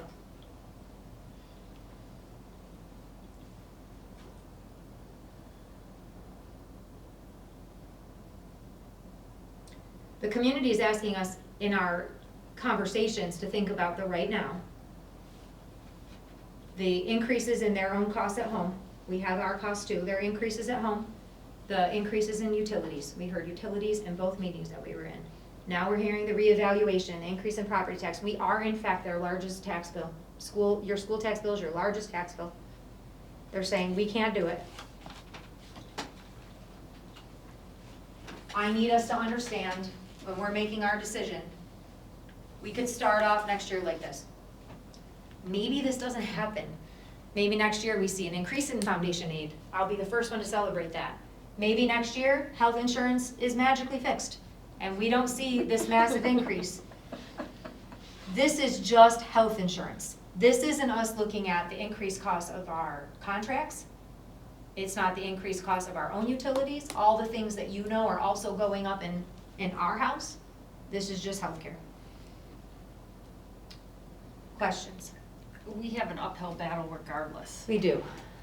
It's just the gap's closed a little if we go out at 1% or 2%. The risk is mitigated just a little bit. But $100,000, $100,000. It is, but then when you hear, before the reassessments, I had some thoughts on what we should do in terms of what we should go out at, but since the reassessment, I'm really concerned that our community can't tolerate that, any increase. But then, which I agree, but then say in 1 year, 2 year, 5 years, what do we do with the money we didn't try to get this year? Exactly, it compounds. Right, because say we don't ask for that, whatever, $80,000, $100,000 more, then we don't have it and we've got to fill it back up somehow. And how do we do that and still be sensitive to what the community really does need and deserve? Yeah. Short term, long term. All of that. All of that. And we want to present a budget to our community that they can vote for. Yes. And we're coming off a season where we were unable to do that the first time around. And, right? Yes. Lots of things true all at the same time. So they're going to ask the same question they had last year. What about the reserves? Yes. Is this, are the reserves for a rainy day? Is this a rainy day? Or is it going to get rainier? Yes. And how do indeed. we refill the reserves in some capacity? Because if we empty the piggy bank, when it's gone, it's gone. I think that's what other districts are running into now. All in the news, I see cuts, like significant, to where parents are having meetings and people are throwing a fit at these other places that have found themselves in that unfortunate position. It's raining. Yeah, I think it's gonna keep on. We feel it. So we had our first reserve workshop. When was that? The beginning of the year? It was August. the reorg meeting date. Yes, it was. It was summer, Reorg right? It was a meeting. summer workshop. We were in the music room and it was really hot in August, there. it was really hot, you're right. It was So it was July or definitely summer. August. And I remember Mhm. that workshop was so productive and there was a lot of conversation that we didn't get to everything on our list, I think. True. We didn't talk about, like, what is the board's sense of, how much do we, what is an appropriate reserve balance at this time? Am I wrong, Dr. No, Chanel? no, I would say you're there. We worked on capital mostly because it was the most concrete for us to come up with a way to really think about what the reserve is and how you begin to maximize reserves to offset tax burden. So I think that matters to me. Absolutely. Because we now might be using them, right? So we never really came to a consensus on that. Yeah, big picture. So let's work through that. Let's take a look at this slide. So I had Brennan build this for you. This slide that we're looking at, this goes back to a question that Mr. Belenick asked in our last meeting. He said, well, let's take a look at what Foundation Aid has done for us in the past. What does Foundation Aid look like? And what has our tax levy look like? So we created for you a table so you could really see that data. The board got that in advance, but I wanted to make sure, since we talked about it in public, that it shows up now in this presentation so the community gets a chance to see that same data set. So really what you're watching happen is that we got gap elimination, like everybody in the state got some money. So you see that we start to get some pretty big increases in Foundation Aid. They don't hold though. They're like, let's call it reimbursement. The state owed us. They had underfunded the Foundation Aid formula. They were trying to put some money back into the system. So you see some increases there. Now this year, you're seeing the increase. And what we know from this increase is that we saw an increase in our wealth ratio, meaning the district now is showing up in state data as we have a little bit more need. So it's both our students with disabilities, our English language learners, and our students that meet the threshold for poverty that are showing up in our numbers a little bit more, which is generating for us a little bit more Foundation Aid. I would also tell you that that same trifecta, that same component is what you're gonna see when we start to get over into some of those survey results, where people are starting to talk about, we need more special education services, we need teachers to better understand students' mental health, we should provide professional development. You're starting to see and feel a little bit of a change in the community. And with that comes some Foundation Aid. So what Brennan and I did for you is we wanted you to see what this kind of looks like. In wealthy communities don't rely on Foundation Aid, although they get it, they don't rely on it because they generate quite a bit of money on their tax levy. So they go out with a 2%. At 2%, they're pulling far more than $160,000. For us, you can see and how these lines go from 2016 to 2026, how we always, the red is our levy. So our levy was always above our foundation aid. You watch the little intertwinement that happens, we were getting a little bit of give back money, and now watch how we're pulling away. We are more reliant on foundation aid today than we've ever been. We have no control over foundation aid, but we're now more reliant on it. Questions about that? Do you want to add to that? Yeah, I would just add that, just to kind of piggyback off what Dr. Chanel said, there is that inflection point where the blue and the red meet and intersect is where we increase our susceptibleness to volatility in anything that could happen to the district because of how our state aid runs come back every year. So if we're purely reliant on that and that levy is flattening out, then the only way we can actually mitigate risk is to reduce expenditure or increase reserve use. And at that point, it's hard to replenish reserves when there's that gap. When you're living in this world where your levy is higher than your aid and you have reserves, good for you, you're really healthy. You start to live in this world without reserves, every single volatility you would have to have the reserve to get yourself out of. So it is a bit of a change in landscape, and I needed you guys to see that this evening.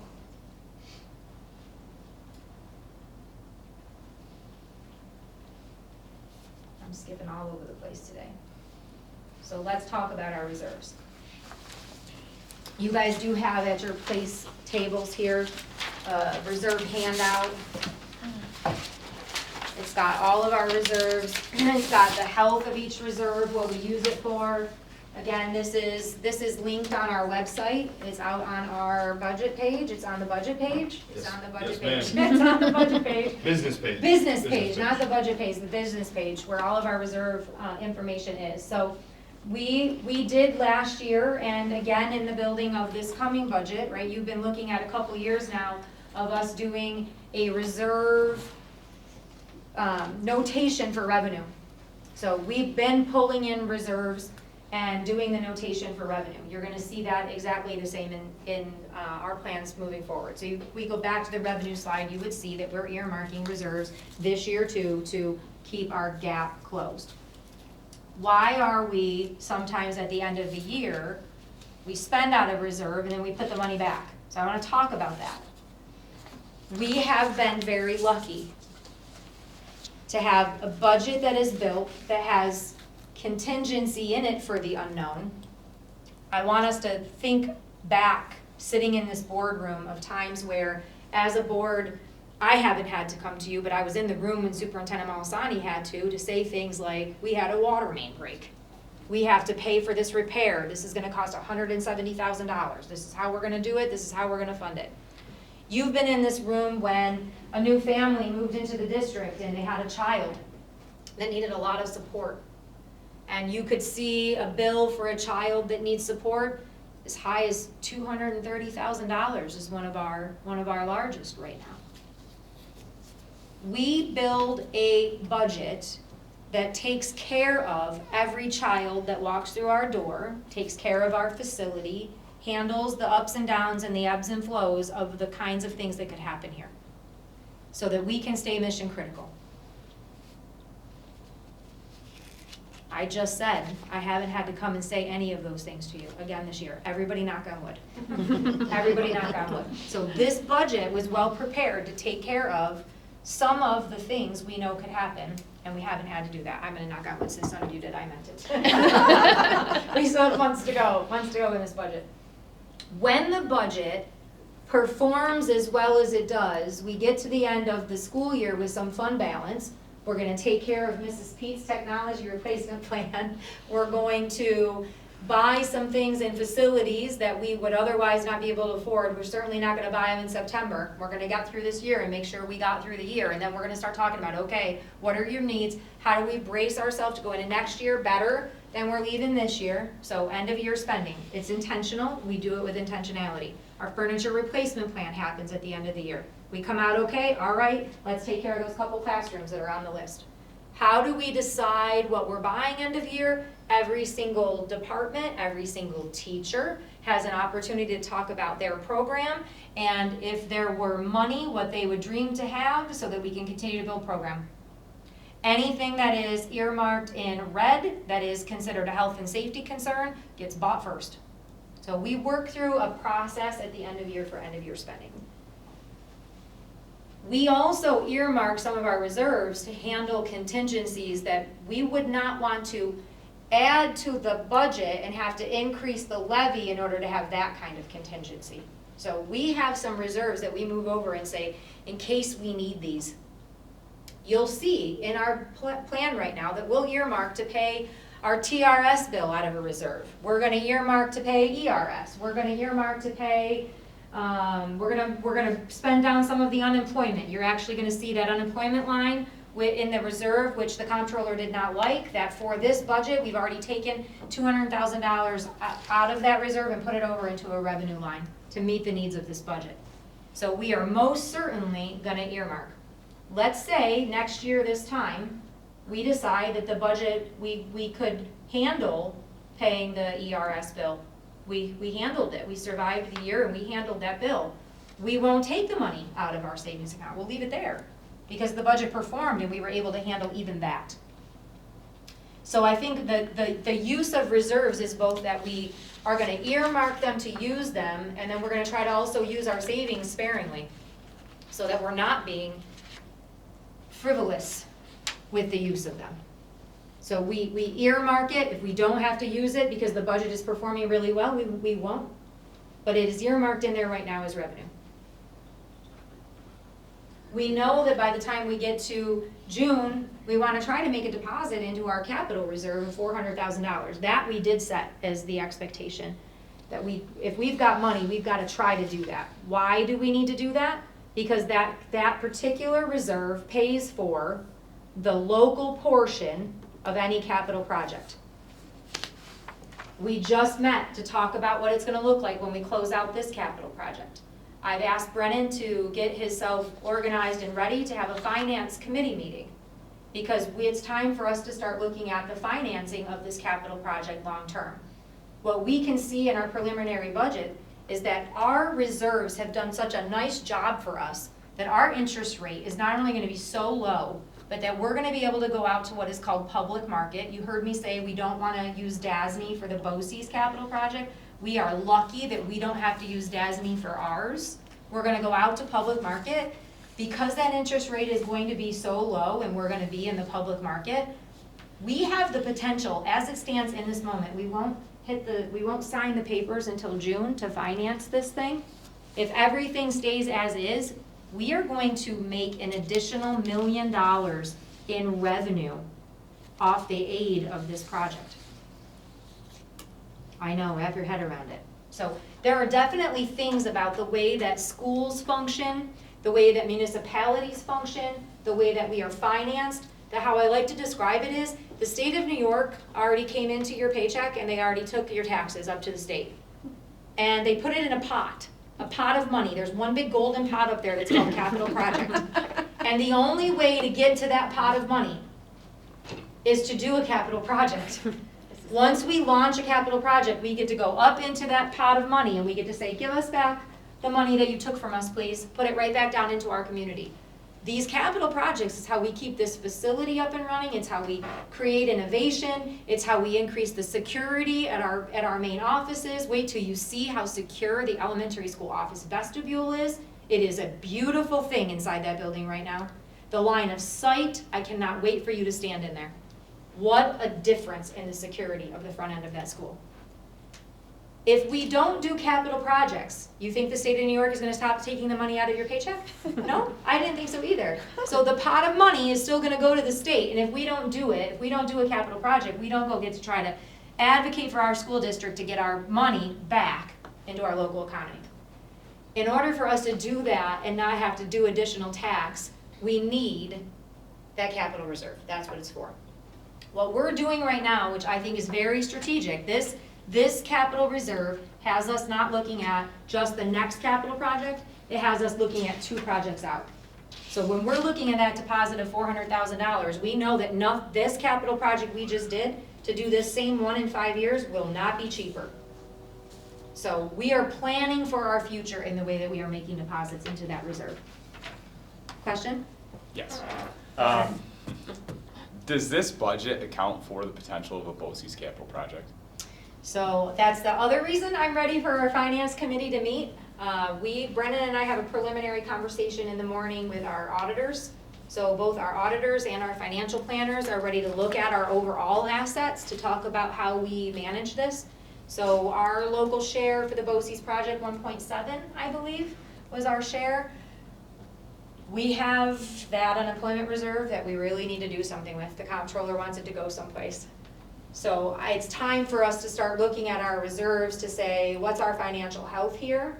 What's the best strategy for us to fund our portion of the BOCES capital project? The project is same year aid. So we pay it to BOCES in July. We'll get our aid back before June. So really it's about cash flow. We have reserves to create cash flow.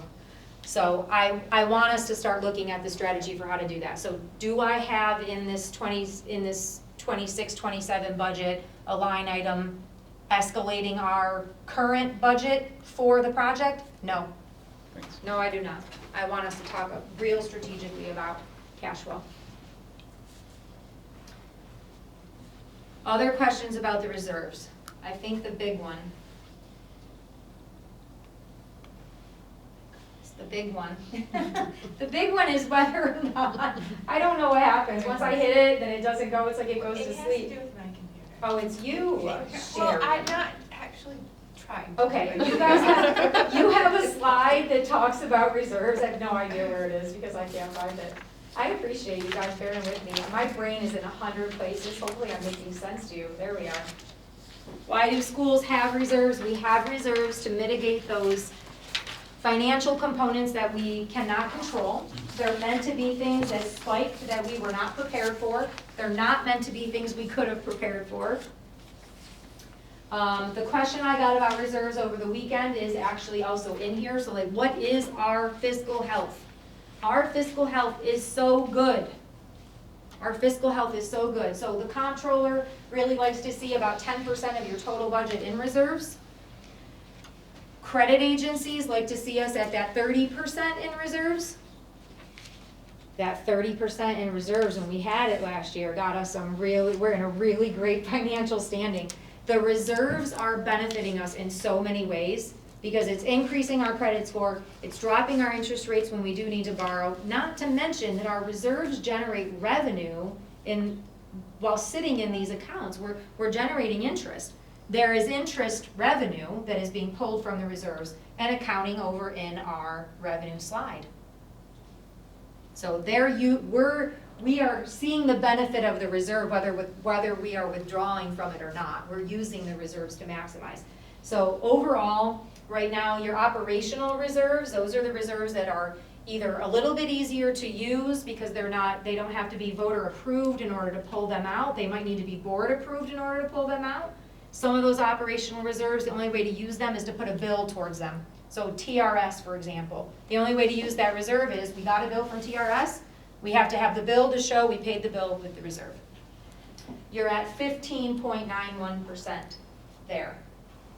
Your capital reserve is currently sitting at 11.46% of your overall budget, and your total reserves right now are at 27.37%.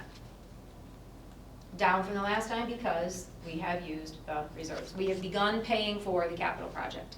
Local share has come out, local share has been used, we've gone out to ban, we are now starting to use borrowed money and generating aid. Questions about that?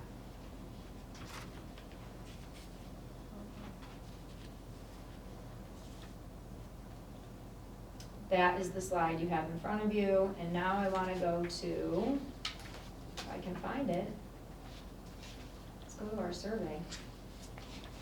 So we did engage the community, and we asked the community to talk to us about the budget development process. So I do feel like we've heard their voice loud and clear. So here's the very first slide that I think we need to see. Yeah, taxes. Yeah, for the first couple weeks, as I was monitoring the slide, the survey, And I sent you guys an update probably maybe a month ago. Programs was the biggest thing in the center. And it is not surprising that we are ending with taxes in the center. So really what this is, you guys have seen the comments that live underneath this particular question. What I'm showing in the community tonight is just like the sentiment. So the word taxes was used the most. Therefore, it is the largest and in the center of this particular word cloud. So the community is saying, what is the factor we want you to think about most closely? We want you to think about our taxes. Second, we asked, as we build the budget, do you expect us to sustain programs or to make cuts? Sustain programs. See how big cuts is? So close. 60-40. Right? So this is where, right, taxes is playing in. You definitely get the sentiment in the comments that everyone loves their school. Everyone understands that the school plays a really large function in the community. We are the community. This is where the kids come to play. This is their home. They come here to play and to learn. But you see cuts start to come up. That's where people start saying things like, well, can't we do both? Aren't there things that you could cut that we would get to keep all the programs and have our taxes cut? That's where I think it's so interesting, because what we all understand is that the only real way to make cuts inside our budget is to cut positions. So even though the community goes on to say, maybe we don't care as much about athletics as we once did, or we care about them, but not more than we care about our top one, which is our academic programs. We quickly drop down to special education and then mental health services as being our top priorities. If we were to cut athletics, our athletic budget in total is probably right around $250,000, maybe close to $300,000 to run all of what we do on this campus. That doesn't even take care of healthcare. So as I was reading the comments, I was thinking to myself, like, I see where people maybe don't understand what it would take to cut. So I appreciate the concept of the second question.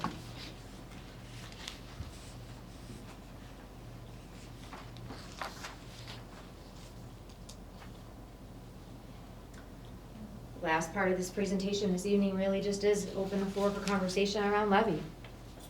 Give Brennan and I some direction.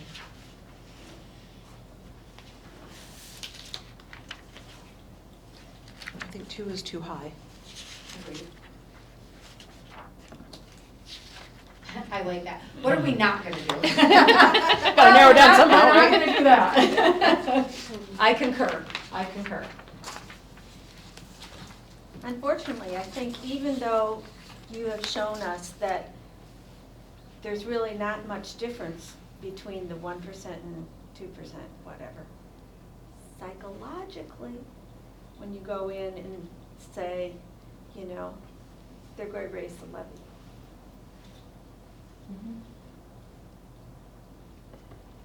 Is it foolish to go at 0, to give away that, long term, to give away that chunk of money that we can't recoup in another capacity? And That's a hard thing to understand for the layperson. Of which It's I hard am for us to one. understand too, I think. Yeah. yeah, I mean, the best way I think the best analogy would be that if last year you made $100,000, and this year you make $100,000, and the next year you make $100,000, and the year after that you make $100,000, that's the equivalent of us going out of 0. We just keep making, our revenue continues to just be the same. And so just like your salary, like you need at minimum a cost of living adjustment, or you're feeling really frustrated with your employer. And the tax levy would not even meet what a cost of living increase would be. Correct. Right. Correct.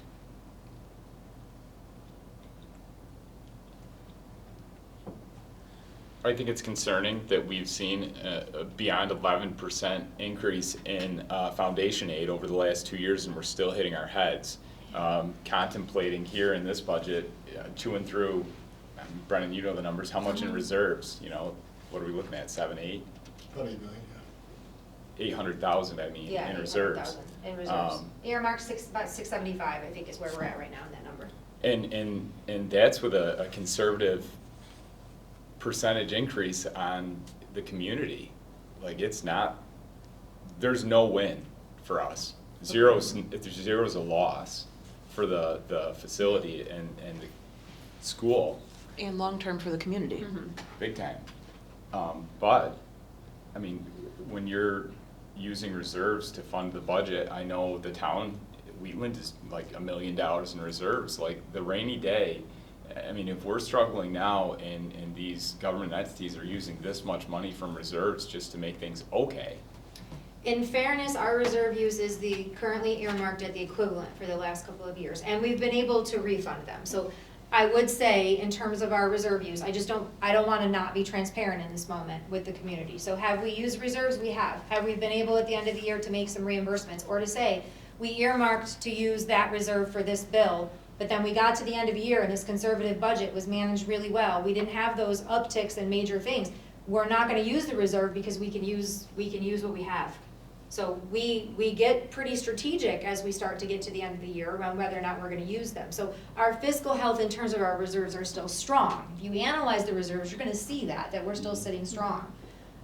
What we also know about reserves is that when you have a plan to use them, you need a plan to get off of them, which is why you watch us earmarking them for very particular things, because even if we needed to not, let's say, I'm not great off the top of my head, I think ERS, did we say? 313. 313 in ERS as the bill we would put toward it, our total?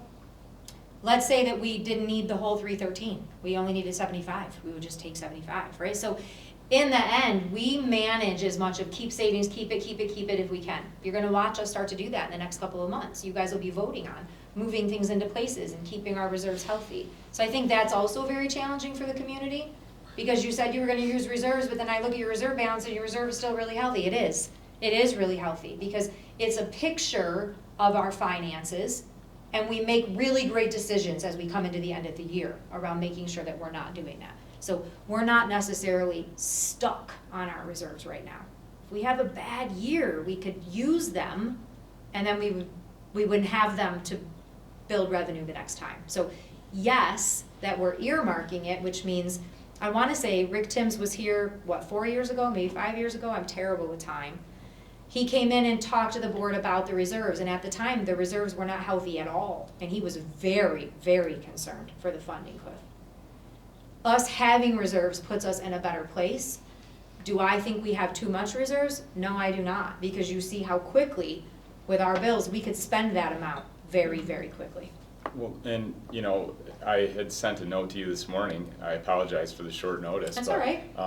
The electric school bus situation, Leroy just approved with their vote, 5 or 6 buses, diesel buses, to purchase them. They did? Yeah, but you think about what we run into if these are things that we know they're coming, but we don't know when it's actually going to happen.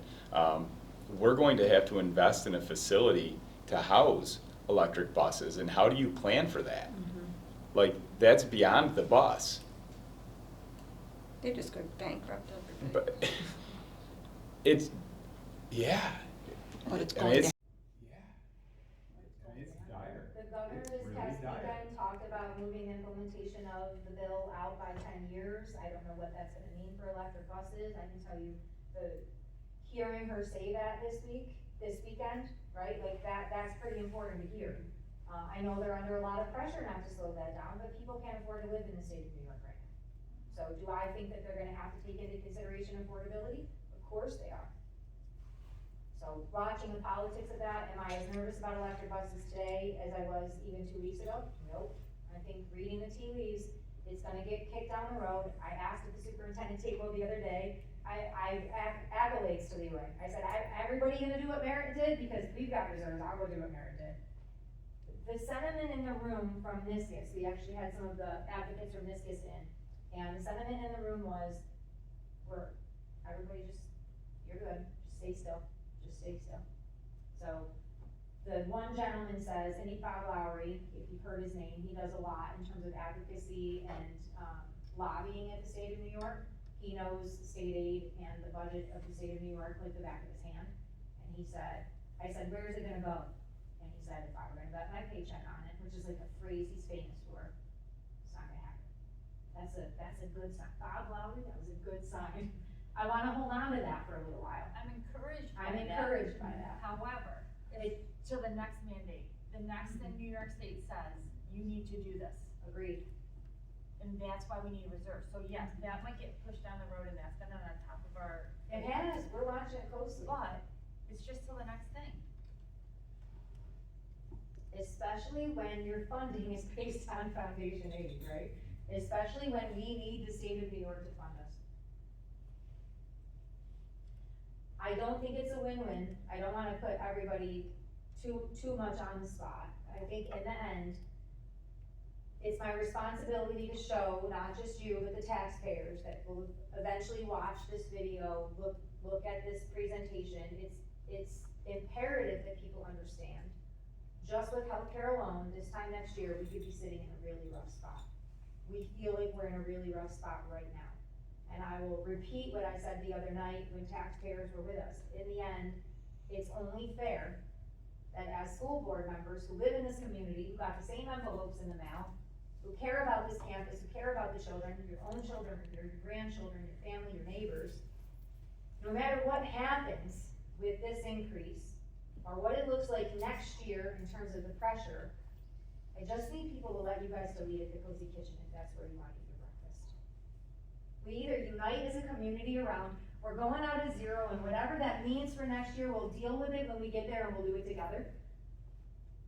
Or we go out at 1% and we rally right now for the greater whole, but I think in the end, our message coming out of the school and back to the community is whichever direction we go, it was meant for the good of the whole, with the promise and the hope that next spring when we're here, every decision that has to happen still has that same, we got you, we're gonna take care of you, we're a community, we are on the same mission. For me, that's my greatest concern, is that we make a decision that is short-term, we get ourselves through this, which I believe we can do. I just don't know what next year looks like, and neither do you. So if we end up in a tough spot next year, we just need people to rally and come out to meet with us and speak to us face to face, the same way that they are right now, and support what we have to do next year at this time, to come up with the same balanced budget.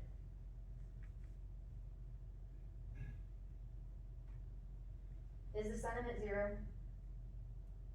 I'm concerned our community can't tolerate much, if any, of a tax levy. I am very concerned. I am too. Over 50% of, what we're hearing is over 50% of our tax base in Caledonia is gonna see a tax increase, regardless of what we do, right? Is that? Yes, I Think about that for a second. And I think that's fair to say. Are all gonna see it next year. I think that's a next year So problem. this year we have to make whole what we didn't pay 2 years ago. So it's Yes. this year, if theirs are gonna go up. So I think we're gonna be in a similar predicament next year with the town of Wheatland, which isn't as big of a, With Caledonia, This year Wheatland is bad, next Oh, year I'm sorry. Wheatland's gonna be bad too, because they won't reassess. And then the year after, we're gonna Yes. be on level, it'll be fine. there'll always be something though. There will always be something, and I will say, like, more so back to that slide around, we need to get a PR person. We need somebody that's writing newsletters, I need somebody in my office that I can say, here are 3 things I'm proud of. Like, let's market that and get it out. The community needs to better see their return on investment. I think what we do here is great every single day. I don't think we're doing enough of that, we need to do that. We don't have a good communication network for me to say to you, that if you had gone to, if you go, I don't know, we made the decision, if you go at 1%, I have no idea how I'm gonna get my voice loud enough to help people understand everything that you now understand. If we go at 0 and it doesn't pass, then what? I think that's a great question. I think over the course, I think over the course of the next 2 weeks, I will start sending you guys some information for your consideration. When we're together the next time, we really should talk about what will it look like if we go out at 0 and the budget goes down. Because in the end, we'll come prepared to talk to you about what a contingent budget means, what the ramifications are for that, and I'll be honest, there's a part of me that says, I would hate it. I would hate to have to go to a contingent budget. Your community votes you down 2 years in a row, I think you also have to ask the question. It's wild that you're asking that question if we go out at 0 and it gets voted down, right? But the same question is posed for if we go out at 0.5 or 1% and it gets voted down. I think we need Because then you at least, if you go say at 0.5, then you can back down to 0, if you have to do a revote. Yes, it's I understand where you go. I don't want a revote. No. Right, I saw the stress that put on Dr. Chanel last year. I'm not sure that another revote is a good idea. No, it's a terrible idea. I know none of us want that. I'm just trying to avoid that scenario. That was horrible. I need to teach us a little bit at our next meeting what a contingent budget means, right? Because things have to then come out of the contingent budget, then the next year when you go out, you gotta try to get those things back in. So what I'm learning is, for example, anything that's considered equipment has to come out of that line. So now you don't have a line for that. You start back the next year at the ground floor, you've gotta build your next budget. Not only do you have to build your budget with all the things that are now coming as an increase, you gotta try to get all your equipment lines back in.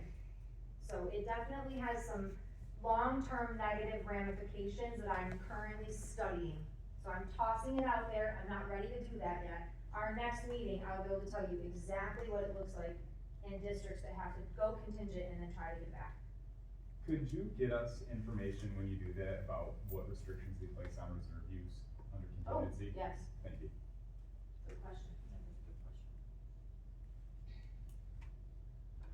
So with, just for my thought processes on, when you're talking about just in the big picture, when you're building stuff back into a budget after a contingent, that means that next year, that tax increase is going to be significant. Or you go several years with trying to inch along to get So yourself because back. you pulled so much out in order to get back, you Yes. have to really. Yes, you So gotta it's inch. not, as we've seen on here, we've had small increases that we kind of try to keep steady Yes. over the years. So if we continue at this 0, at some point, We have to climb out. we have to get out of it. Yes. And is it going to be when we get to that point that it's going to have to be a huge step out? It's gonna have to be a 3 or a 4. Right, as opposed to 0.5% and then building that into a 1%, like what type of exit strategy, I guess, and not necessarily this year needing to be that, but also like, as we're talking about this, we have to think down the road. So Yeah. this is, we have great reserves, we're healthy financially, so as a district, doing a 0% is not going to handcuff us.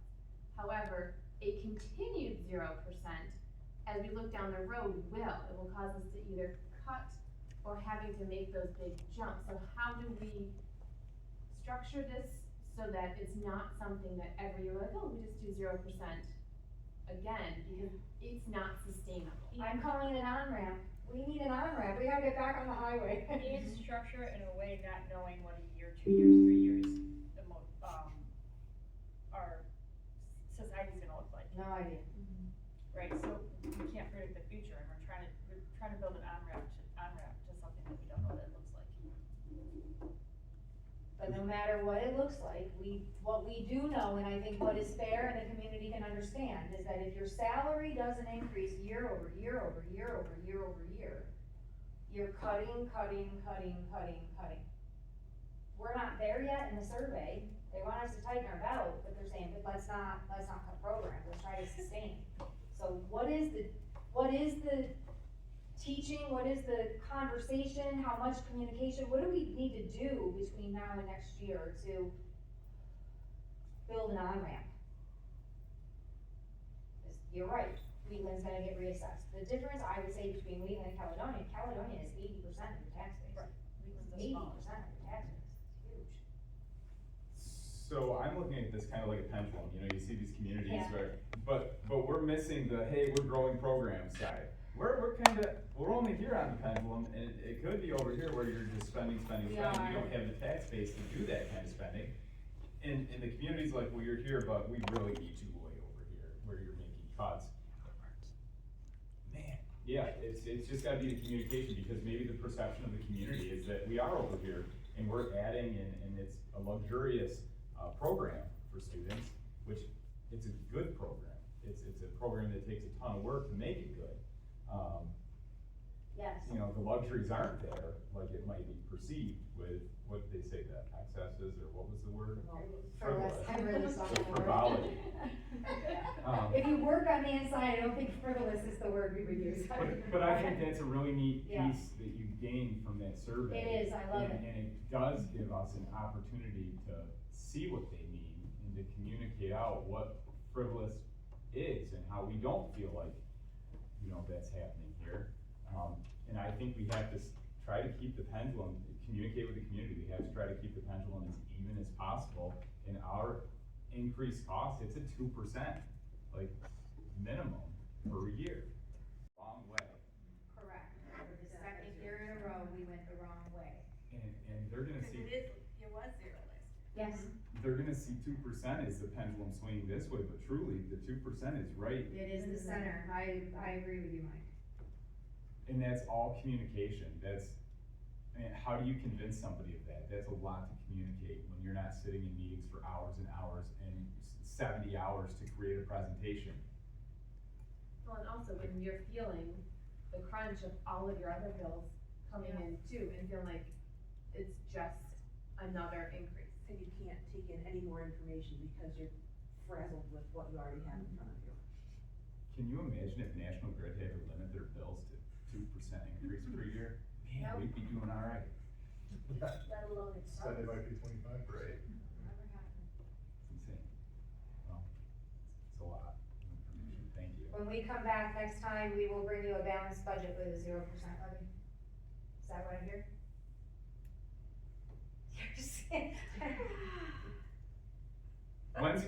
This is I the mean, we- meeting where you need a decision. I would like a decision on the levy. I mean, if you wanna say 1%, you want me to cut and come back, you want time to think about it, we can trim to 1, we can come back the next time. We always give ourselves that second meeting in April. We could get to the second meeting in April before we adopt the budget. We could be busy on the back end, we're gonna be doing all of our bills to be ready for that, with the newsletter and all. Could we wait? We could wait, like if you're feeling like you need more time, you have a little bit more time. I think 0% is healthy, but it's still gonna be a painful bill. I think that we have, I think we need to go out at 0. And if we're going out at any increase, it's a 0.5, and that's gonna be a hard sell for people that are struggling to pay their bills. And I'm trying to weigh the schools, you know, financial health and what our community is facing right now. It is not sustainable for us to continue that path, though. It's good for a year or 2 or 3, Yes. but then.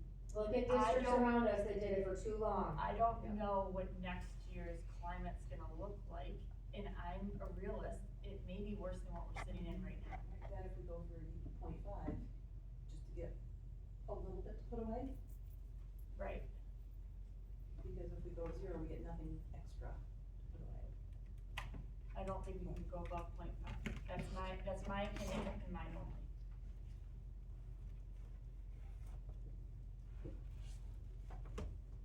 This is a secret vote. What does it say? Oh.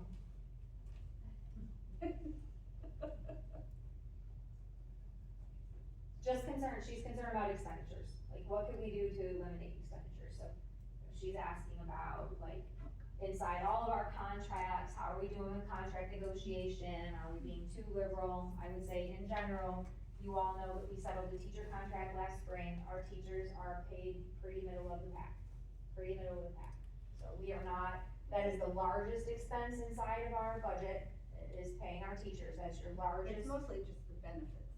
Yes, and their benefits, of course, their salary and benefits, and just in general, it's people, so education is people, it's people. And we value you.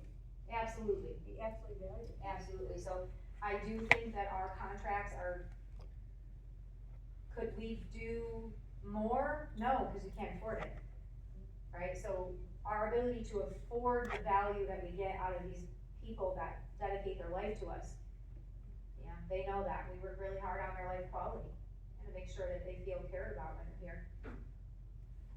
But then outside of this, you know, community members talk about their cost of living increase, and there's so many employers who are saying, there's no increase this year, we can't give you a raise. It's like, wow. Yeah. It's just, wow. Yeah, and, It's the tough. retired folks, they're flat. It's concerning that New York State is broke, and that that's concerning. I don't know that they're broke, I feel like they're putting their money to very specific They're things. spending they're spending Their spending priorities, priorities are right. different than ours. Right. Yeah, they're different than mine, right? I said that to a couple taxpayers too, like I've never, and I know it's probably because I work in a school, but I don't think so. I feel like when I send my school tax, I write that bill and I send it to the school, I know exactly what they're gonna do with that money, I can see it. I struggle with taxes to go to the state of New York, I struggle with it, where to go, what'd you do with it, how did it benefit me? I've never struggled with the school because I know exactly how it benefits me. You know, the kids that graduate from here and stay living in this community and have children that live in this community, like every dollar that we spend in this school is literally setting up generation after generation of Raiders that live in this community that keeps your living in this community a wonderful place to be. If you don't invest in this, you don't have the heart of your community anymore. The change in your face will be so very fast. So I believe that. So for me, my school tax check, I don't even sweat it. My income tax though, I sweat that one. I'm really upset about that one. I'm not happy, but there are people that sweat it, and I think what you're hearing Yes. across this tables is that we need minimal to zero to minimal increase. I think Trying that- to sell a 0.5 budget for $40,000, I just, So then the. people will say that doesn't even sound rational. Yeah, I think if we're doing it, we go with zero. And we've got collectively as a team to build an on-ramp. Yes, agreed. Next year is gonna be just as hard. We need an on-ramp. And I think part of the on-ramp is these conversations, not just at the table, but what we're doing in the evenings and at the. We need more of that. And during, sooner And then, in but- the year than now. Right, and not just in budget season, but continuing these and being like, this is our financial situation, this is how we're spending your money, look at what programs we're doing, look at how we're being responsible with this. And continuing that so the community sees, and then they can raise concerns, like, oh, it was so frivolous to have Camp Raider, and you can say, okay, thank you for sharing that, this is what actually cost the district to do that, or it was frivolous to have these 6 AP courses that 2 kids attended, or whatever Oh, I the can't case wait is. to do the data on that. Right, and whatever it is that is frivolous, or whatever is concerning, we can then hear it and be able to talk about it. And that's how I view the comments, like I'm reading these comments and thinking, oh my gosh, we don't brag about that. Oh my gosh, we don't brag about that. Oh my gosh, we don't brag about that. There's not a beautiful Facebook post of like AP testing day, right? So like, how do we do a better job of sharing out the return on investment? And we don't have a PR person, so we don't have a PR strategy. We aren't really selling necessarily the mission, right? We do a lot of celebrating, and we're very good at that. Like, how do we tell our story in a College kids coming back and saying, Absolutely. I learned what I had to learn. Yes, which they do tell us, we just don't ask them Yeah. to quote you. But I think we need to, right? The number of families that come back and say, oh my gosh, Dr. Chanel, guess how many, she's already a sophomore. Yeah. She got to enroll a sophomore. Yeah, like it's a pretty big deal what we give kids. I do believe that a diploma from Caledonia Mumford means something. And how do we, I love that actually, I think John Bickford said it in one of our workshops, it means something. And I think that stuck with me. Like, how do we keep talking about what it means to have a diploma from Caledonia Mumford? That's the return on investment. All right, well, you see us on the 14th, we will have a balanced budget, and we will be setting our levy at 0%. Thank you for your work, both of you. Thank you. Thank you.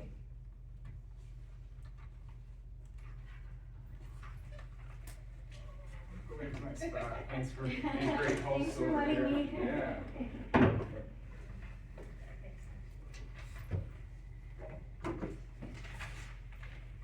All right, we're gonna move on to the rest of new business. Number 2, approval of the 2026-2027 instructional calendar. Resolved that the Board of Education, upon the recommendation of the superintendent, approve the instructional calendar for the 2026-2027 school year. May I have a motion, please? I'll make it. Second? Any discussion? I see we start after Labor Day? Kids after Labor Day, teachers prior.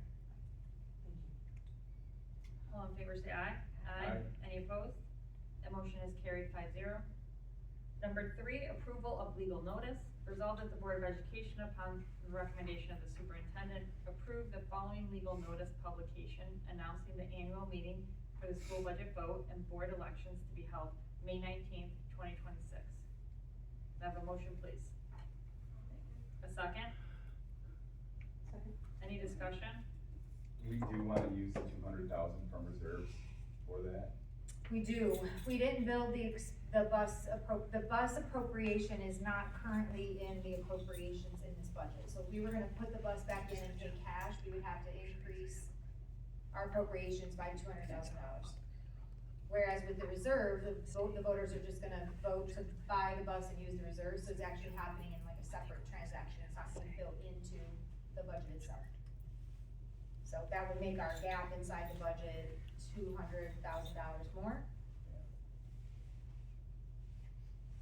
Is that, we finance that, or just, that's a? Comes straight out of the reserve. We did it last year, comes straight out of the reserve. It did impact us a little bit on our exclusion. So when you think about the tax cap and the ability, the way that the exclusions impact the cap, it did impact our exclusion, so it brings our cap down a little bit. So we're noticing that, but you're getting ready to bring on a BOCES capital project, and you're gonna watch your exclusion go up. So we're feeling like that, there's a mitigation there too. Any other questions, discussion? All in favor say aye. Aye. Any opposed? That motion is carried, 5-0. Number 4, approval of contract. Resolved that the Board of Education, upon the recommendation of the superintendent, approve the Hunt Engineers, Architects, Land Surveyors, and Landscape Architect contract for additional services for the 2025-2026 capital project as attached. May I have a motion, please? I'll make it. Second? Any discussion? I'll just note, this is for the development of phase 2. So because we went to SED to pull a second permit and we're gonna chase more work, they actually had to do the engineering and development of the extra work that we're going after. So we're paying them for services rendered. All in favor say aye. Aye. Any opposed? That motion is carried, 5-0. We're moving to executive session. Resolved that the Board of Education adjourn to executive session at 8:56 p.m. for the purpose of discussing the following matters pursuant to Public Officers Law. Discussions concerning the employment and employment history of particular persons and matters leading to appointment and resignation, and the discussions relating to collective negotiations with CMAA and CMSS unions. May I have a motion, please? I'll make it. Second? Any discussion? All in favor say aye. Aye. Any opposed? That motion is carried 5-0. We'll see you in a bit. Resolved that the Board of Education return to regular session at 9:47 p.m. May I have a motion, please? I'll make it. Second? Any discussion? All in favor say aye. Aye. Any opposed? Motion is carried. We're gonna move to personnel 1 through 4 as listed. May I have a motion, please? I'll make it. Second? Any discussion? All in favor say aye. Aye. Any opposed? Motion is carried 5-0. We're gonna move to adjournment. Resolved that the Board of Education adjourn the meeting of March 24th, 2026